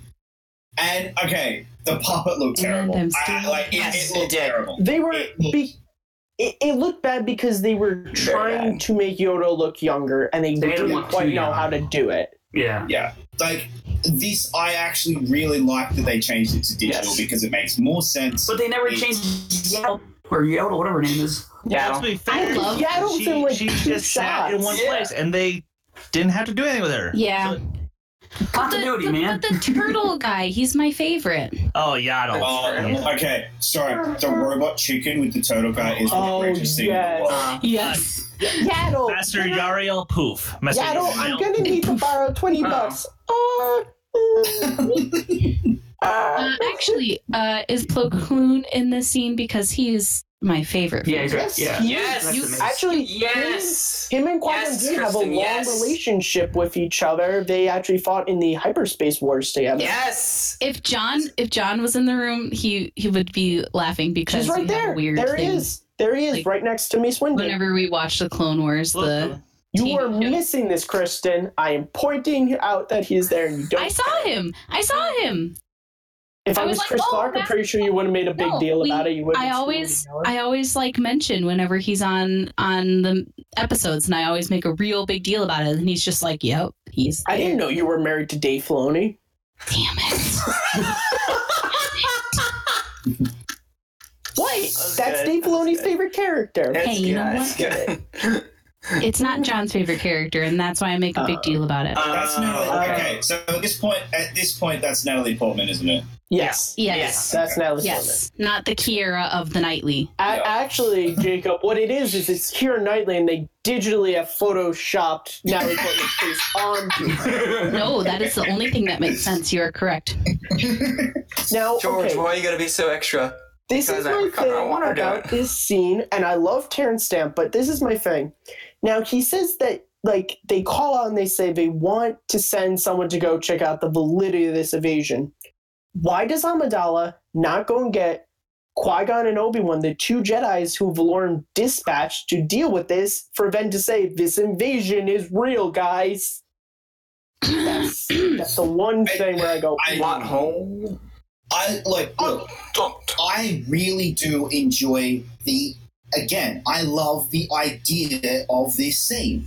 The idea of the politics of how Palpatine turned the Republic into an empire, and that is really, really interesting. The problem is execution, and the script here and the dialogue and the pacing just bores you to tears because it's not. It doesn't engage you emotionally. Yeah.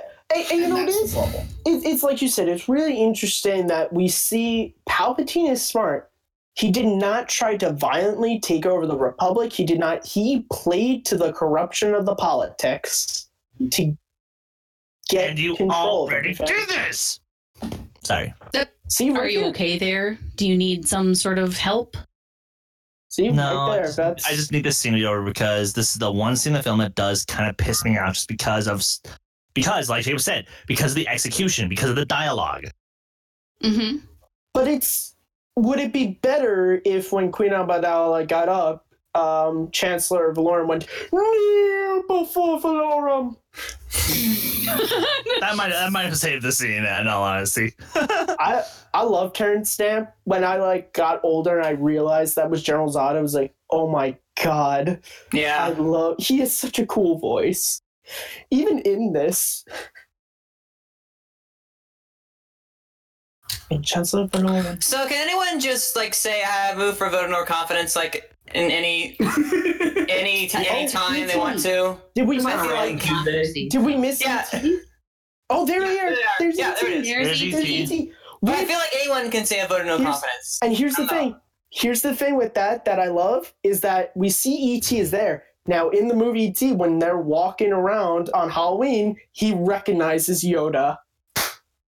Yes, he does. Oh my god, you have a Porg.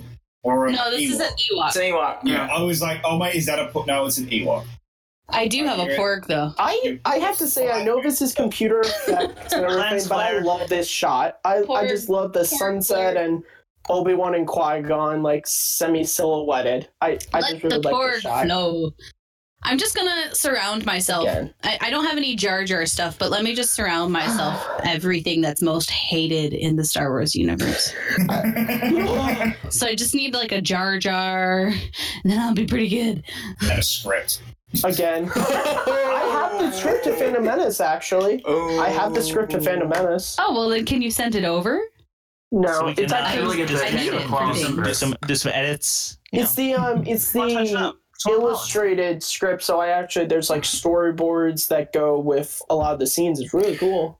Yeah. So does anybody does anyone get annoyed that the only people who talk on the council are Wendy, Mace Windu, and Yoda? Why? I understand why, but did not bug anyone else that you don't have anyone. Plo Koon, Jarl Proof. I don't know why. Probably no one wants to hear him talk. But some other people. It doesn't. Okay, it doesn't really annoy me because they did that in the 2003 Clone Wars micro series when they had a lot more people speak. Here's why it doesn't annoy me, because it's kind of what would they have added to it? You kind of just need Yoda and Mace to be talking to Anakin, because everyone, they wouldn't have really added that much to that scene. Yeah.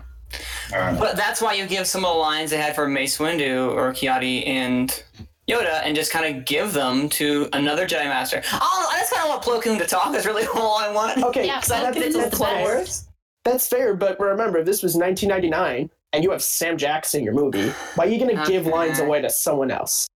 I would, but that's okay. I understand. You know what's actually really funny? Bail Organa was supposed to be in this movie. On the Blu-ray, you can see the deleted scene with the actor who originally played him before Jimmy Smits. Chris Doman, I think there's a question for you. Malcolm Lay asks, Porgs are hated? What? No, I didn't think that. They're delicious. Yes, they are. I mean, how do you know? They could be poison. No, poison. Trust me. They're not. They're very healthy for you. They're rich in protein, and I highly recommend you start it off with just a nice little fillet. You cook it on olive oil, and you sprinkle just a little bit of salt and a little bit of rosemary. It is beautiful. This is too much. This is too much for my Ewok friend. He's too young to hear. Are you kidding me? Those things cooked stormtroopers. Yeah, but those things ate stormtroopers. He's a vicious murder bear. He's too young. I just want to ask the question: is how can you hate something when you haven't seen the movie that they're in? Exactly. Yeah. You can hate how they look. I don't know. Ask the Screen Rant writer who says two reasons why Justice League is going to suck. I don't like the look of them. I don't like the noise they make. I don't like the. What is not to like? What is not to like? They are adorable. Look at that. Look at that. Katamundai just got a line. That cute Yanning. face on that. Wait, box. what? Katamundai just got a line. Oh, yeah.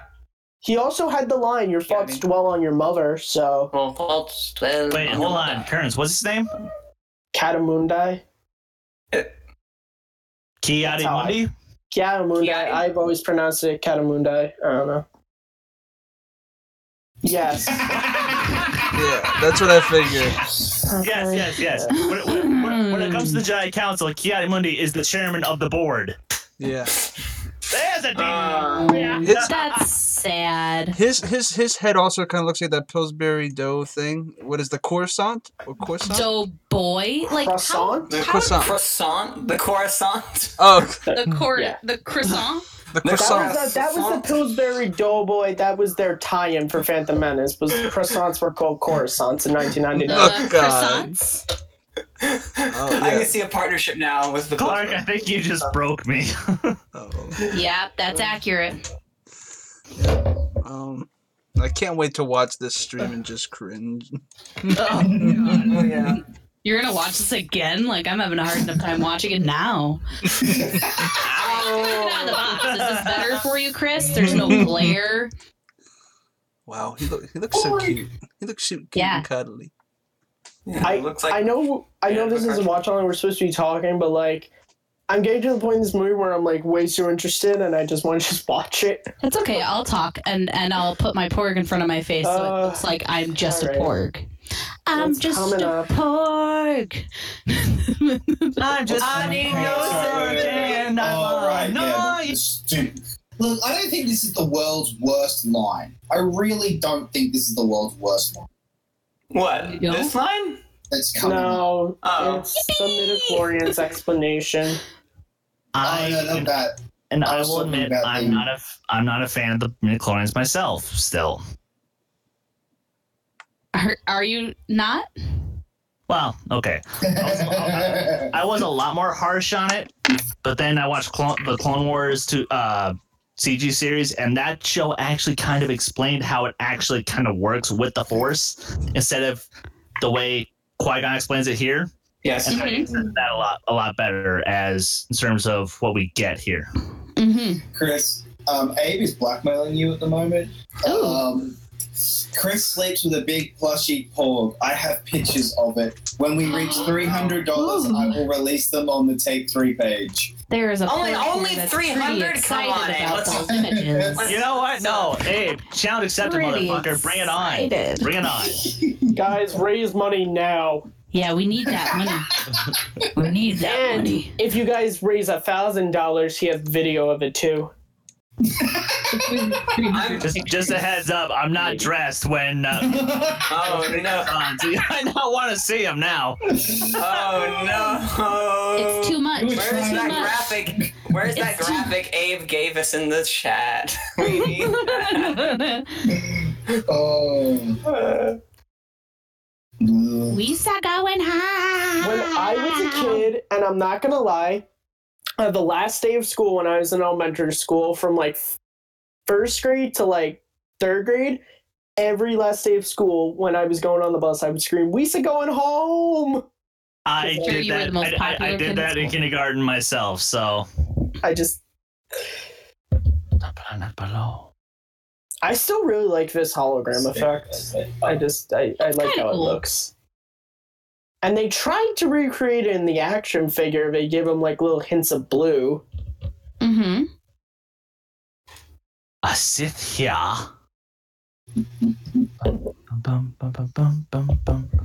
Those are Freya. I'm trying to quote things that have no meaning. Your barking is driving me crazy. 7, and counting, guys. 7 Let's go for 8. So, you missed it. Rico Lee's my least favorite character in this because he's the obvious. Literally, all his lines are just the obvious. Oh, I don't know. I mean, I thought his line of "you catch on pretty quick" was pretty original. Okay, I'll give you that one. I was kidding. That is a Captain Tommy's line if I ever heard it. Oh, I know, but it's at least something along the lines of not having to do with the ship and its functions. Unless he's talking about the ship. You catch on pretty We haven't much time. Okay, thank you, Lieutenant Obvious. He's learning well. Rico Lee's rubbing off on him. trapped in that cruiser for Lord knows how long. Just listening to Rick. This is the scene where Ewan McGregor's reshoots wig is the most noticeable, and you're like, yeah. Yep. I was gonna say something. I regret trying to say something. Very distracted by this wig. And I love Ewan McGregor in the scene, but it's, you're like, that's a wig. Yeah, it's a wig indeed. I added nothing to that conversation. No, you did not. It's okay. We still think that you're cool. No. Yeah. Yeah. I have to, This is awesome. I have to. No. The conversation flows strongly in you. This is awesome, No, the best. This is gonna be fun to do on a regular basis. Oh, and Matt's not there, and I don't know why I went to him on my camera. This is awesome. Yeah. Do you need me to put the porg back up? Okay. Cuddle with your animals. There you go. Oh, okay. Let me just. I need a camera to cut to. Can somebody say something? I'm talking right now. Fine. Talking. Insightful. Now, okay, so now I'm going to actually be serious here for 2 seconds here. Now, all right. With the way that this stage was set up, because obviously, yes, this is, again, a stage. I do have to wonder, kind of like with Force Awakens, did they actually manufacture the forest, or was that all green screen in? Because if so, then this actually looks incredible. I think some of it was practical from looking at it. It's difficult to say because Phantom Menace has the most practical, like the most use of practical sets that I'm not sure. And you don't know what actually was modified for Blu-ray too. So yeah, that's true. Who's that? That is the Captain of the Hawkmen from Flash Gordon 1980 doing the voice of Boss Nass. Boss Nass. Yeah. Also Brian Blessed from Doctor Who, 6 Doctors Run. And Tarzan. Yeah. Was Boss Nass also motion capture? Oh. No. Boss Nass is completely CG. Oh. Yeah. Yeah. All right, let's get ready for a great soundbite that I have been using in WWMT pretty much from the beginning. Lord. Pretty much accurate. Pretty much. No, I beg you to help us. Bigger than the We are your humble servants. Our fate is in your hands. I love this little smile that Liam Neeson and Ewan McGregor did coming up. Yes. Yeah, kind of like it's. Actually, I've seen a meme of it where it's that look of, oh my god, I owe $20 now, and Obi-Wan never had to pay it off. Oh, wow, you're a horrible human being. How to turn a funny meme into a soundbite? Here we go. Shame. Maybe just Shame. Being friends.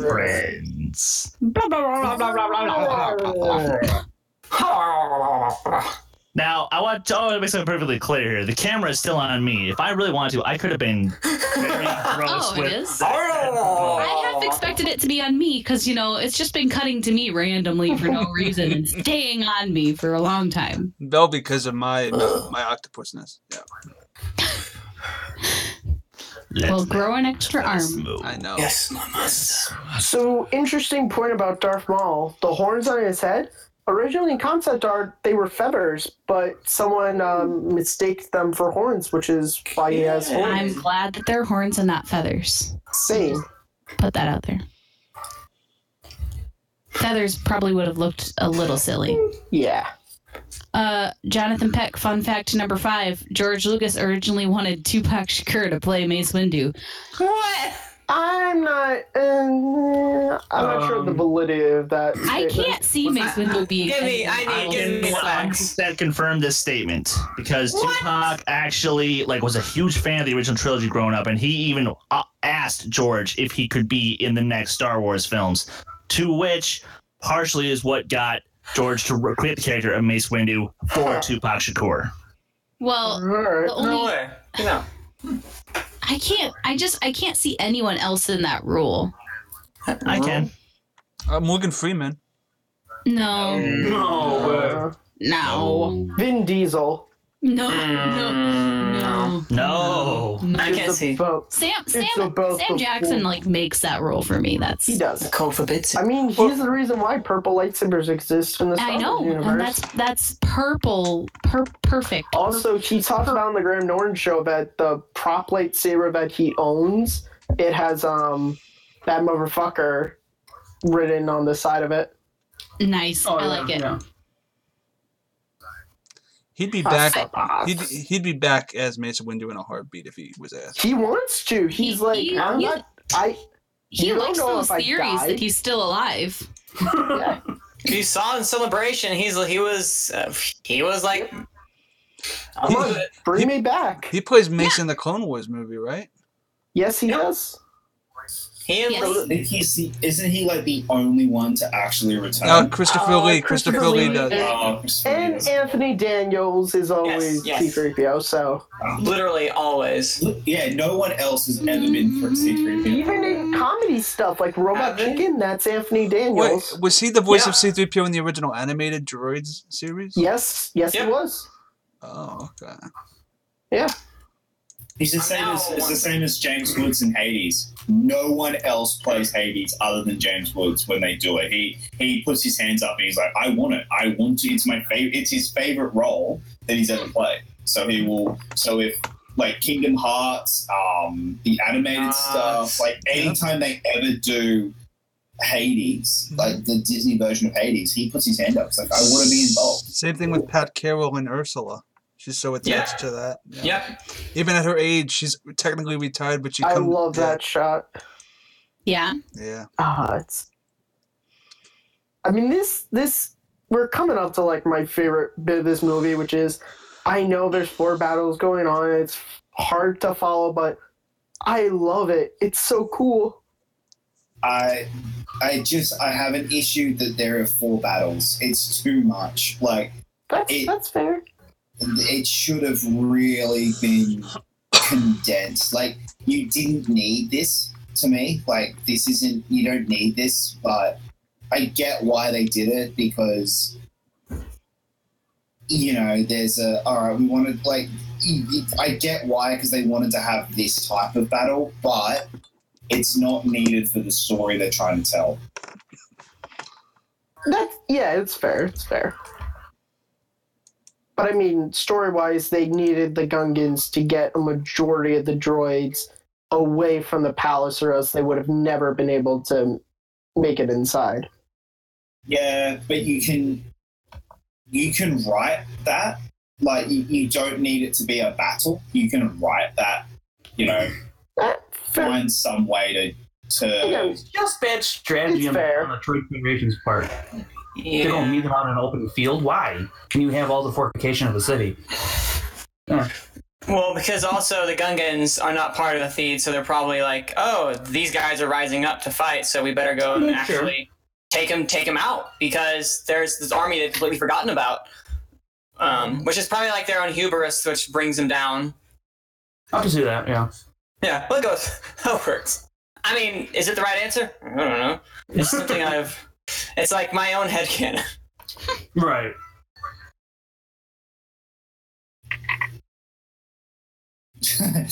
Stormtroopers or battle droids for worst soldier? Yeah. Droids are. Stormtroopers, because battle droids actually hit some targets. Ouch. But you watch. I mean, that's some accurate. die. Yeah. Some die. Whereas in Stormtroopers, Wilhelm scream. they don't really die. Poor Wilhelm. He's the most killed family in the history of cinema. But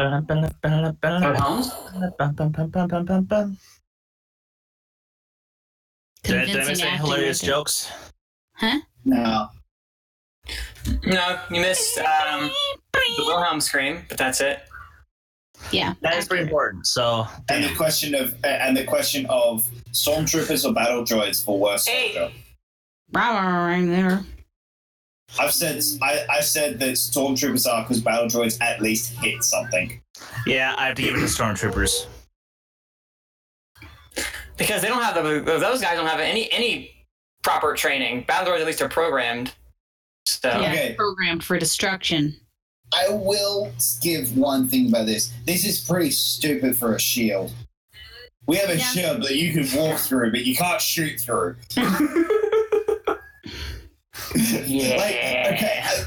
I get it, but that's like Jacob. That's like saying pre-Rogue One. Isn't it pretty stupid that the Empire would have a Death Star that has, if you shoot 2 torpedoes and it destroys the entire thing? Hold on then. Hold on. It's stupid.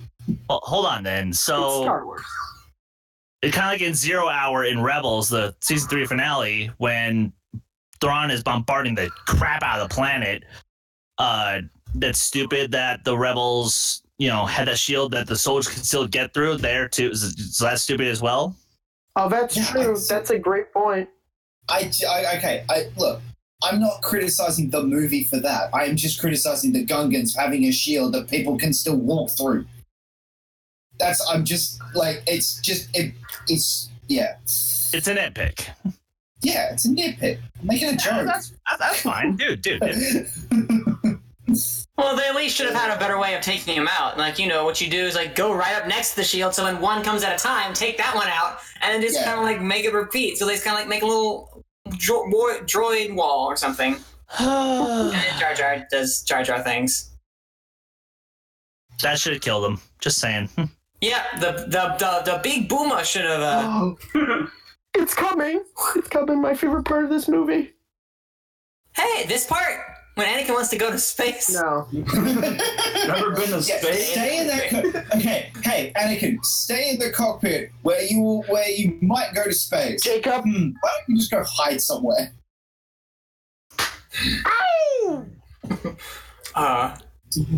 We'll handle this. We'll take that. I must have watched this scene about a billion times.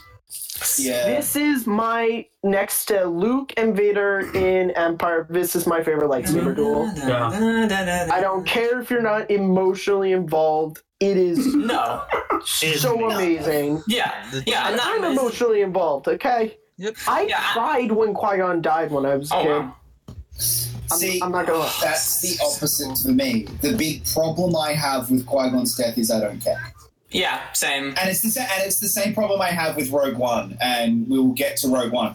I don't care because I never got connected to the characters. Whereas in here, look, to me, this lightsaber it's an awesome fight because the music is amazing, the music is incredible, but my problem with it is the reason why I care so much when Luke fights Vader, the reason I care so much is because I have connected to those characters and I care about that fight. This fight, I have not been given a reason to care. And you know what? And that's difficult for me because, and maybe it's nostalgia, maybe it's whatever, but I actually connect to the characters, so maybe, Yeah, well then that's, and good luck to you about that. That's just something I've never been able to do with that's fair. Is I can't connect to the characters. Oh, good.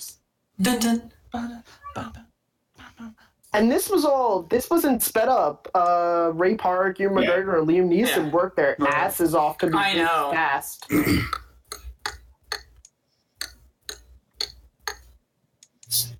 I do have a slight issue with how choreographed it is, but that's just... It's nothing one thing I love, that was one thing I really loved about Force Awakens and the fight between Force Awakens, but it felt raw. Can I just pause it for 1 second? I love this fake out moment where they use the Force to kind of be like, I'm going to do this, so you can, they kind of fake them out a bit. I love that. Okay, back to what you're saying. I'm sorry. So because it's so choreographed, it doesn't feel as raw. Like what I loved about, and like the originals, it's raw because it feels, you can feel the emotion. In Force Awakens, I can feel the emotion of these two. Like there's something in the way that it's directed in that. So that's fair, and I really like the lightsaber duel in Force Awakens. I have problems with it that we'll get to when we talk about it. I will say an interesting thing to note is the original lightsaber duels in the trilogy, at least Empire and especially Jedi, could have been very similar to this. It was Lucas who said no to that, because Mark Hamill said when he saw this movie, he was like, oh man, we could have done such cool things if George would have let us not pretend a lightsaber is Excalibur and we can't be flipping around with it. Yeah. Well, his justification was that these are Jedi that are highly trained throughout, and so when you get to Luke, who's trained by Yoda, who can't really do much, I mean, in terms of lightsaber battle, at that time, that was the rationale. And so you get to these guys who have been highly trained and going through the academy or whatnot, so that was his justification for it being so, like, mechanical looking. Exactly, and and as someone who actually is currently studying the forms in an actual training setting, it's very it is a lot of technique and getting it exactly right, which is honestly it's portrayed perfectly in these films. If you don't like that, that's fine, but this is how it's supposed to be done with the correct training. Mm-hmm. And I just want to also point out an amazing meme that I've seen around the internet is from Kylo Ren in the trailer when he spins his ship. He says, "Thank you, grandfather. Spinning is a good trick." That always gets me every time, because I just imagine Adam Driver saying it, and it just makes me smile. Oh, the music is.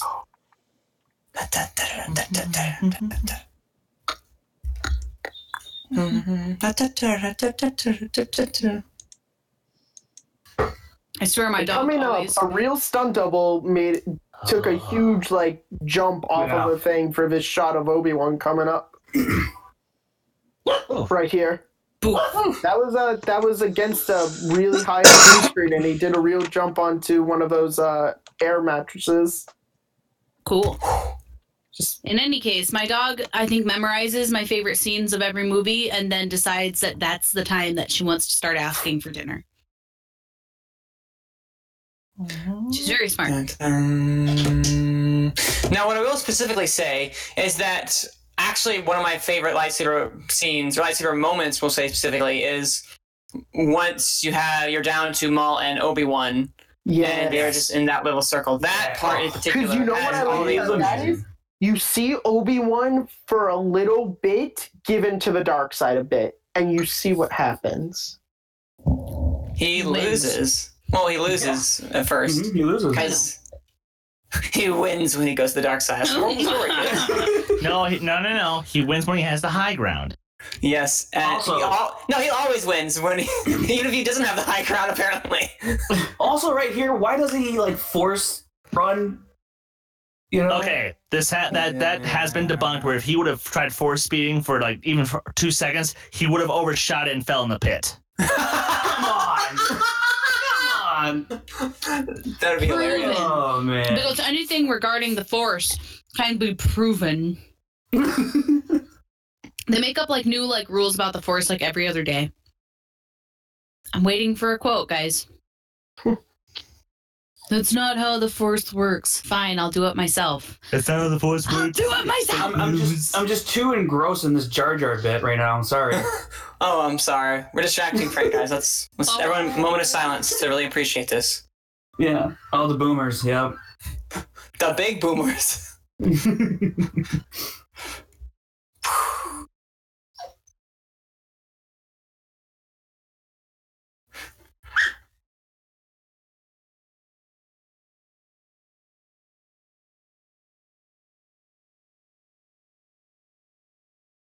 Do you think ILM?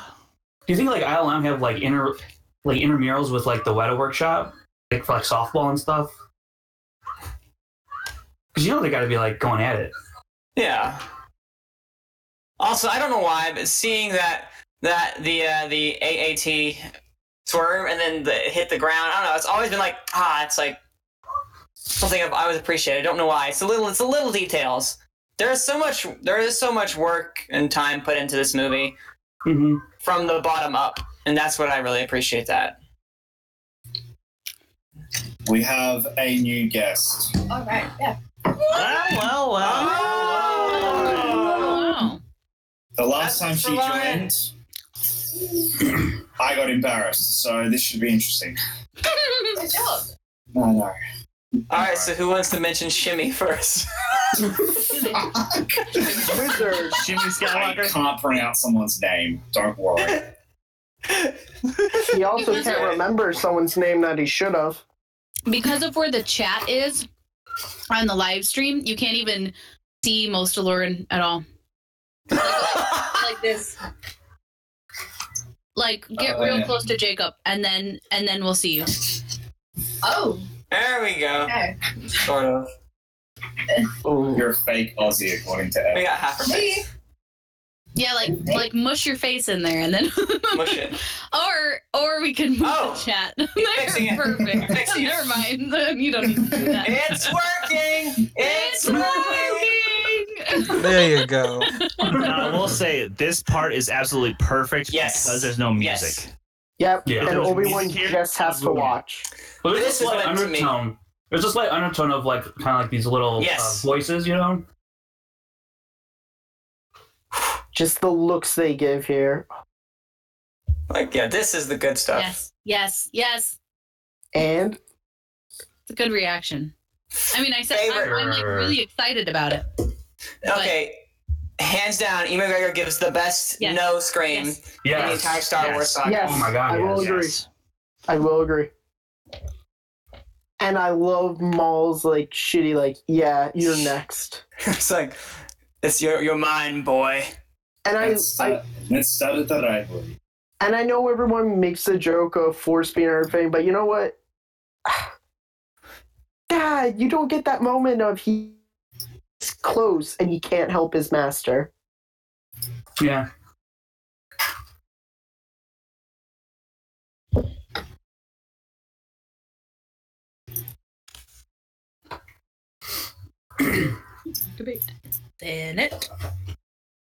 Sands. So what is he? Is he trying to be an Asian stereotype or is he trying to be an Italian stereotype? I can't tell. This one's a decoy. Later on in the scene, Natalie Portman, she slips. You can see her. Now I will agree with the questioning of Naboo is such a peaceful planet, then why does the Queen keep blasters in her throne? That's a good point. That's actually a really good point. Good stuff. I've never seen that. Wow, that was amazing. Oh, here it is. Here's Obi-Wan. He's gonna give into the dark side a little bit here. Here we go. Yes.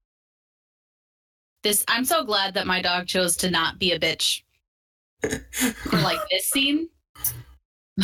I literally memorized this choreography. Oh wow! As have I. Same. Can you film yourself doing this choreography for us? Yeah, it's been online for quite some time now. Oh, link it to me, please. Link in the chat. Oh my god. Oh.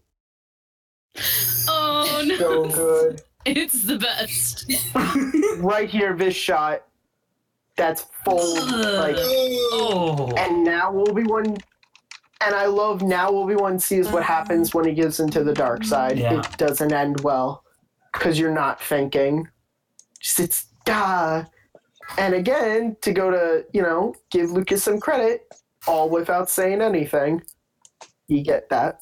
Yeah, when there's no dialogue, this movie's fantastic. These actors are the best. Wait for it. Really hope you Whoa! Hey, this! Pew pew! And this! Pew pew! Whoa! Oh, I know where I've seen this from. This is doesn't Luke do this? Impossible! Nothing can get shield. Oh, I feel so bad for laughing. What? You know what I would have... You know what? You know what the funny thing is? There's never been a comedy sketch that would be great where after the guy says, impossible, nothing can get for a shield, just have one of the people go, sir, a 9-year-old in a starfighter got for our shield. No, child, it's not pod racing. You're flying a ship.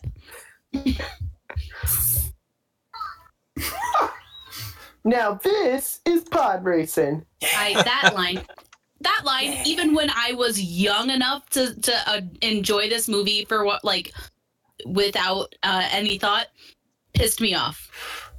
Like, when this movie came out, I was like, oh, really? THX 1138 coming up really? right there. Look. They all Yep, broke there we are. Yep.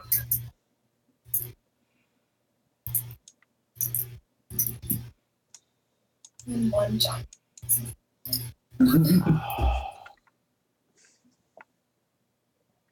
What I love is in this scene in the comic, you hear Obi-Wan's thoughts, and what's running through his head is be mindful of the living force. Wait, there was a comic about this? Yes. Oh yeah, there's a Phantom Menace comic book adaptation. Oh. Then Obi-Wan looks at Maul. Obi-Wan looks at Maul and he goes, I don't care what universe you're from. That hurt. Oh my god, get out of here. No one wants you here. Joke? I love like the mist of blood that comes from his waist. Like, that's pretty gory for Star Wars. Man. I had a great joke set up and everyone missed it. Oh, well, sorry. I said Obi-Wan looks why at you're not the funniest person on take 3. Obi-Wan looks at Darth. Yeah. Okay. I hate all of you. I'm not going to be on any other movies with you. Matt. No. Well, that kind of sucks because you're about to be on 8 more. Not anymore. I'm going to go out and eat a pork after You this. have no choice. Matt, you're gonna hate me for this. I cut out, so you're gonna have to do your joke all over Oh again. my god! Best timing ever! Best timing ever. Oh my We're god. professionals here at Take 3. We are absolute 100% professionals. Please donate to this great cause that we're all berating each other while watching them. Hey, but speaking of donating, guys, if you donate right now, what Abe is going to do, our wonderful worldwide movie trivia, or now there will be trivia, editor is going to make a meme of you if you donate how you would like. So donate now and Abe will make a meme of you. And he will throw in a bonus meme from a joke that was made earlier in this very stream. And it is glorious. I have seen the product. Oh, you guys are going to want to see this. It's glorious. Scary. That is Rick McCullen and Ben Burt behind her. Oh, the producer and the editor and sound designer for the Star Wars films. The producer who's basically like, yeah. But the real question is, where was in the original scene before it was CGI? That was Warwick Davis dressed up as Yoda doing that walk. No, it wasn't. Yes, it was. No, it wasn't. Davis talks about it. I was doing the puppeteering. No. I'm saying that in the bird's shot eye of Yoda view shot. The bird's eye view shot of Yoda walking. Yeah, that was, I was like, Warwick Davis. Wow, fair enough. Yeah, of course it's Frank Oz. You're as stubborn as... The Yoda puppet in this movie was bad, though. I'm glad they replaced it with the digital thing. Yeah. Yeah. Very, very bad. I mean, the Yoda puppet is part of my child, so I'm like, but yeah, it makes, it wasn't a great puppet. It was not, sadly. Oh, I love this song. Yeah. Or track, I guess. I mean, like, we'll say like a million times how much we love the music in these movies. Freya! But that's pretty morbid, just standing by a guy burning. Yeah, that's right. I'm sure it smells great. Oh yeah. Jedi don't smell. Jedi don't smell. Hey, they're keeping in line with what Luke Skywalker did. Luke Skywalker stood there and watched his father burn. It's a good book. Yeah. In the middle of a forest, not. And Obi-Wan watches Anakin burn a couple of years later. He just stands there and watch. In the Star Wars universe, when someone's on fire, you just stand there and look at them. Yeah. It's people do that. Like on our planet, there's cultures that they have. Oh, yeah, 100%. That's true. Completely normal. Droid, the master, or the apprentice, right. And then. For all of you who couldn't recognize his voice when he was a hologram, it wasn't his voice; it was his chin. If you couldn't recognize the dude's chin, there's a problem with you. Has anyone seen how it should have ended? Where in that scene, Darth Maul, the upper half of him, comes running in, and he's like, "Master." I like how Matt probably just said something really interesting. Yeah. But I was berating Manning about not recognizing. That's just stream in a nutshell. I'm just gonna sign. I'm too busy making fun of each other to actually pay attention to anything. I'm just gonna mute myself for clones. No. I love this ending. It's like I love it. Stupid. No, well, screw you. And also, isn't it funny that when you look at the prequels and the originals, each of the films, the first films in each trilogy, end with an award ceremony. Mm-hmm. Also, Obi-Wan doesn't have a braid anymore. Yeah. He cut it off. He's in the trials now. Well, hang on. Did you just say that each film of the trilogy, the first one? No, I'm saying when you look at like A New Hope and Phantom Menace, both end with an award ceremony. Yeah. Force Awakens doesn't, though. I was saying when you look at the originals and the prequels. Yeah. But guys, The Force Awakens is exactly the same as A New Hope. Not exactly the same. Come now. I was being facetious. I know. I can tell the facetious. Fine movie. All right. There we go. That was The Phantom Menace. Guys, all right. So let's go. Let's start with the one who enjoys it the most on this panel. Matt, what are your thoughts? I loved this movie when I first saw it, and listen, I'm not one of these people who goes, there are no problems with this film whatsoever, because I'm naive. I recognize there are problems. I recognize there are times when this film slacks and it is boring. But, here's my thing. The biggest sin a movie can do for me is bore me and not make me want to watch it. Phantom Menace doesn't do that. It has so many moments that I want to come back and watch again. And just overall, this is my favorite prequel. I know some people don't like it, but for me, I love to watch this movie all the time. Chris Doman, what were your thoughts? I loved this movie back in 1999, and I still love it today. Even though, yes, just like Matt, I acknowledge there are a lot of problems, but and I don't defend it as a good movie. I defend it as passable, and a movie that should have been great, but due to two very big problems, that being the directing and the script, it sadly only gets to passable for me. However, the effects still hold up. The score is fantastic. As you guys know, I put Star Wars films in 3 separate compartments: score, aesthetic, and story/characters. Phantom Menace passes 2 of those with flying colors, and it gets halfway on the 3rd one. So, honestly, I love it. I love it. Even though it has problems. Manning, what are your thoughts on this one?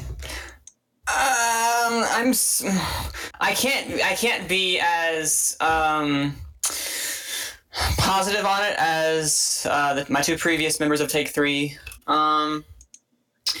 It just it's boring. It's boring in some parts, and that I think is the detriment to this movie, is that it didn't know what it wanted to be, or I feel like what it wanted to be was not something that George Lucas thought everyone wanted to get, because the movie that I saw was the movie that had so many problems going into it. But because it is Star Wars in itself, I still had a blast because I love Star Wars, and anything I can get my hands on, I will love. Even the Clone Wars movie, which I think is the weakest, I still find stuff I love out of it. But overall, this is a fine film. Boring in parts, still hate Rick Oley. Or maybe I love him. Well, we will never know. We'll never know. And my favorite part is still that Obi-Wan versus Darth Maul scene. And just, like right now, you're hearing right now, Anakin's theme. Mm-hmm. John Williams, sir. Thank you. Can I just really quickly jump in? If you guys are like me, you're still listening to the credits, at the very end, you'll hear Darth Vader breathing. Yes. The whole way. Yes. Lauren didn't know that. I've watched this movie so many times, I know it. Kristen, you joined us halfway through. What were your thoughts? Well, I kind of wish I had joined halfway through on the next movie, because this movie is far superior to the next movie that I will unfortunately be sitting through the whole thing on. Yay. No, you know what? This movie came out, I was young enough, like I said, to enjoy it at face value, and it's got a lot of that kind of sentimental value, but it does have some really big problems. But for the most part, it's an enjoyable movie. I don't think I hate any Star Wars movie, but there are a segment of them that I think are just okay, and this one is right above that. It's out of the just okay section, and it's definitely not my favorite. Definitely not anywhere close to my least favorite. And yeah, John Williams is just the man times a million, and Ian McGregor is also that. So you get two great things in this movie, and that's fine. What more do you need? A good script, maybe. maybe a good script. Frank, what were your thoughts? I really liked The Phantom Menace. It was the movie that got me really in love with film or cinema, however you want to say it. And when I was seeing this movie for the first time in the theater, I was completely blown away. And sure, you can point to problems with the movie, but there are parts in this movie, like the pod race scene or the end scene. I especially love all the end scenes from most of the Star Wars movies. I look at those as kind of isolated story points, and I enjoy them for what they are, regardless of how we got there or the flaws leading up to it. I enjoy every single Star Wars movie, as everyone has said here. So where it ranks, little low, but this will always be a movie special to me just because of what it did for my love of movies. And yeah. Yeah. Well, you came in with literally 5 minutes to go. Yeah. So we'll get your thoughts on the next one. Chris, thank you so much for engineering this through, and we got through this mild disaster that was the first time ever using Discord. But look, we got through it. It's one of those. Look, thank you guys for your patience and your understanding in the craziness that is this new system we are trying to learn. But Chris, what were your thoughts on the movie with the 30 seconds that you had time to actually watch it? Well, I the only 30 seconds I watched was Jabba.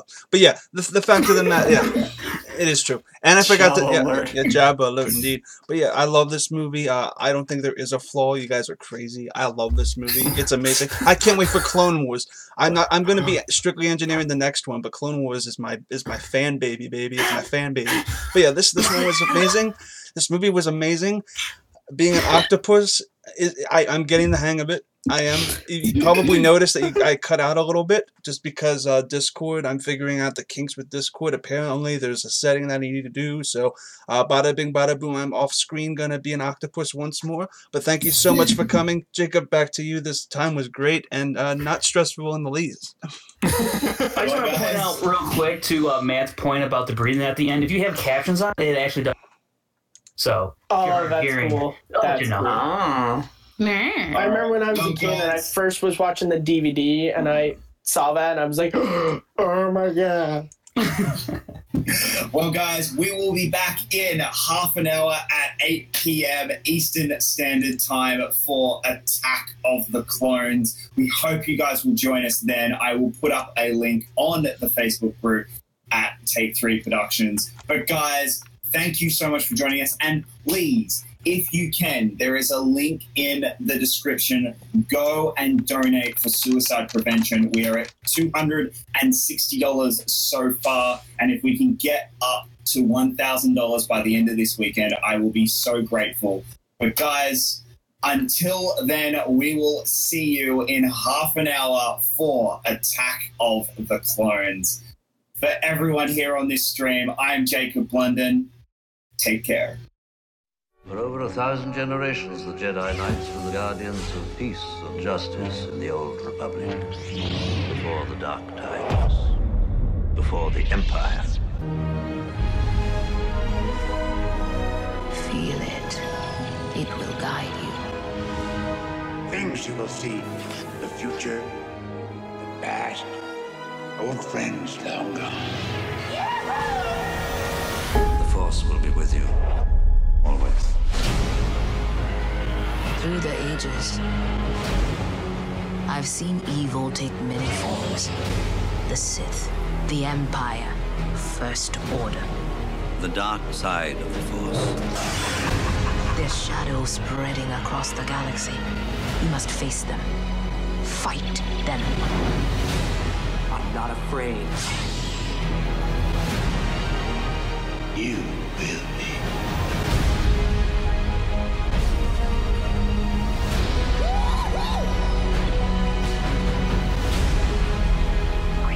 It is the only way. It is your destiny.